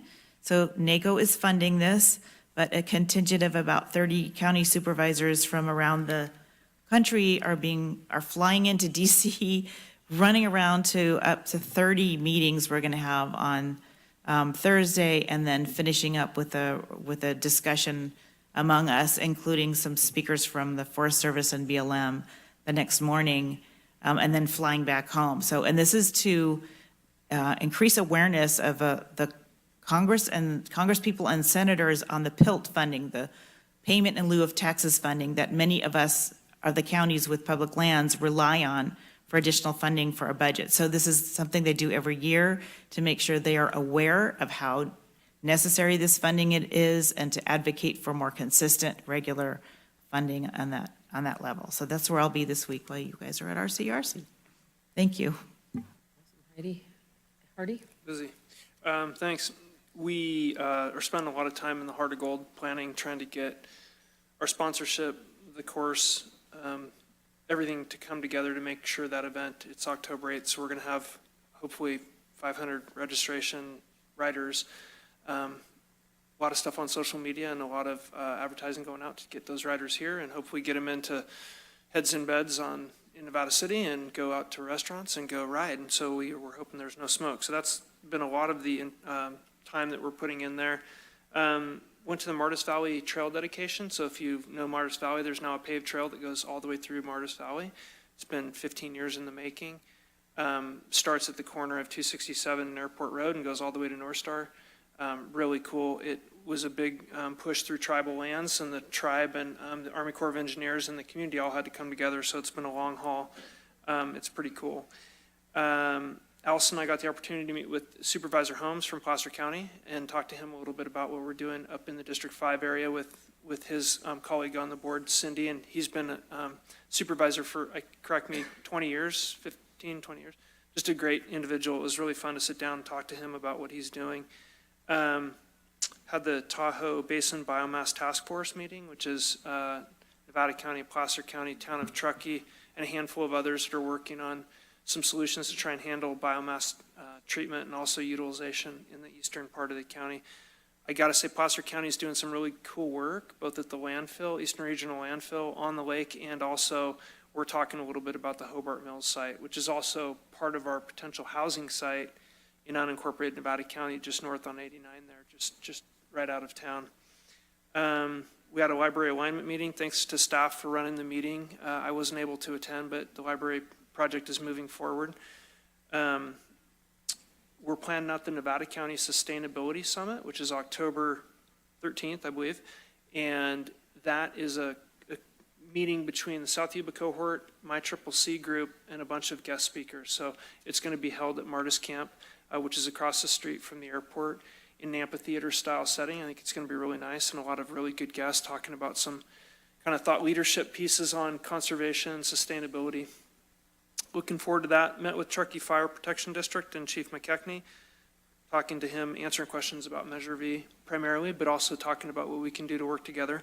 He's new in that role. He took over for Bill Saline. Bill Saline retired, if you didn't know that. A huge pillar of our community. I still try and reach him on his cell phone, but he doesn't answer as much as he used to. I met with Sierra Senior Services. They are busting at the seams. They're making, I think if my number's right, 215 meals a day, 6 days a week, out of this kitchen that's about the size of our break room back behind here. It's incredible what they're getting done. They're just a really vibrant organization. They actually have some money in the bank too, so they're asking for our help to help them use this money and leverage it in a way to get them additional services and facilities in Eastern County. Went to the Nevada County Arts Reception, the annual awards ceremony, which is really great to be part of the Western County and see all these people in Western County that I interface with, but just kind of talking to people and seeing the art community, which is, it always amazes me how many people are just absolutely passionate about art and supporting the arts. Skill Bridge with Steve Rose, he introduced me to the intern candidate, which is great because it's all about, he's an aviator, so that's really fun. Yeah, really, really good guy, and he's going to be a great part of our community too, moving here. I went up to the airport, 2 trips to the airport, but one of them I got to meet with Kevin Edwards, and I did the full tour of the airport just to talk to him a little bit about aeronautical and non-aeronautical development, some of his concepts and how aviation, the restrictions to aviation development will impact us. So it's nice to hear what he's doing. He's a really effective airport manager, and I like where it's headed, although we always have to think about resources we're putting in to get a return on investment back out of the airport. It's one thing we'll talk in the future about. And then AQMD this weekend, I spent a lot of time on the phone with Gretchen, our executive director, and Ed and I share service on that board, but we talked a lot about how to handle the smoke and the health implications and what type of information she's putting out. And the rest of our staff were in there this weekend working on health updates and website updates. So it's nice to see that organization is performing when smoke shows up, because the role of that organization used to be different. And now it's really shifted in toward protection of health and wellness of the people that it serves. And then Frischman Hollow Workforce Housing, I think there are 32 units, if I remember correctly. It's workforce housing that's going up for sale, and it's 120% AMI, so slightly over, yeah, is that right? And it was really interesting because they're modular, so there's 6 containers that get assembled to make one house, and the houses range in size from like 900 square feet to 1,200 square feet, so a whole family can go in there.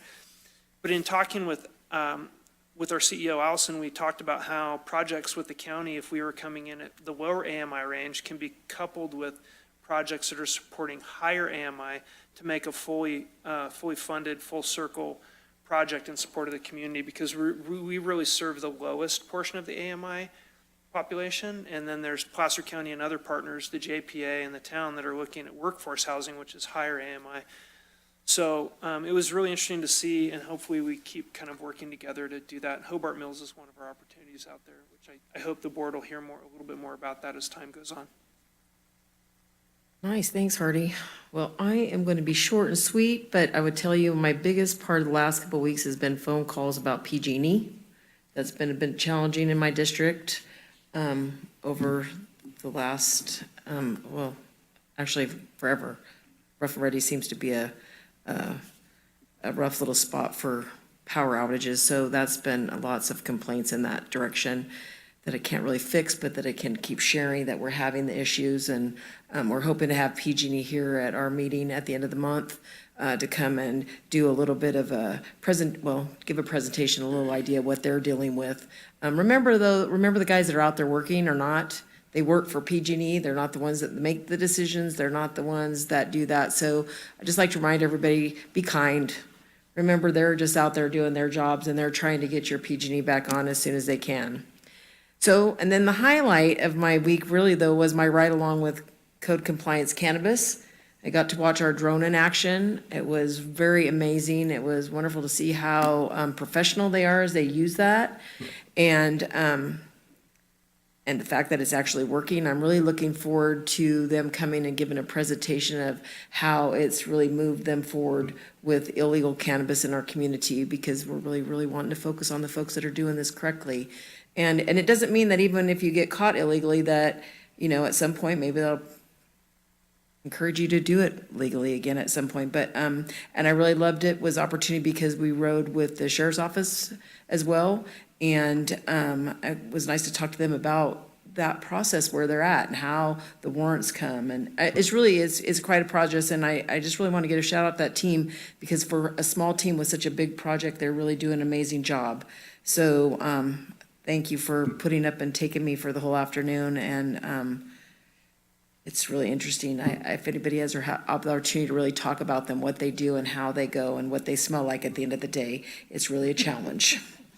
But really, really appreciate them. I had a good Sierra Sac Valley EMS JPA that I belong to, went to that. It was great. They have a new executive officer there. It was really good to listen to. They've got a lot of things going on with the fires and the emergency services that they provide. And it was good to hear that really with our ambulance services, what we have in Nevada County, they're really doing a very good job for what we have in our community and with our response time. So really good. And I've been having a lot of meetings with Penn Valley and Rough and Ready Fire, and some work on how they're gonna manage things that are going down in those two districts. And I had a really good, long conversation with Assemblywoman Daly and her staff member Yolanda on two different opportunities to meet with them. And that's about it for me for this day. I've had a lot of events canceled because of the smoke and folks needing, because a lot of things they want to do outside right now, and that really is not possible. So just want to remind everybody to stay safe out there. And again, and I want to think too, we did some appointments. It was on this for the Assessment Appeals Board. So we did some interviews for that. And I just remind people that these commissions and boards of people that come from the community are really important to how we function here and how these boards do the work that they do. And I encourage anybody that has time to look and see what ones are needing folks to come. Historical Landmark Commission for one, you know. Right now, they're doing some incredible work in Nevada County, bringing different items. We're gonna be, I think theirs got canceled on Sunday too because of the smoke, but they've got some great things going on, and it really kind of highlights the activities and things that happen in this community that really built us from the bottom up. So come and be a part of those change and apply for some of those positions if you feel there's something where you can make a difference. And with that, I'm done, and I'm going to adjourn this meeting.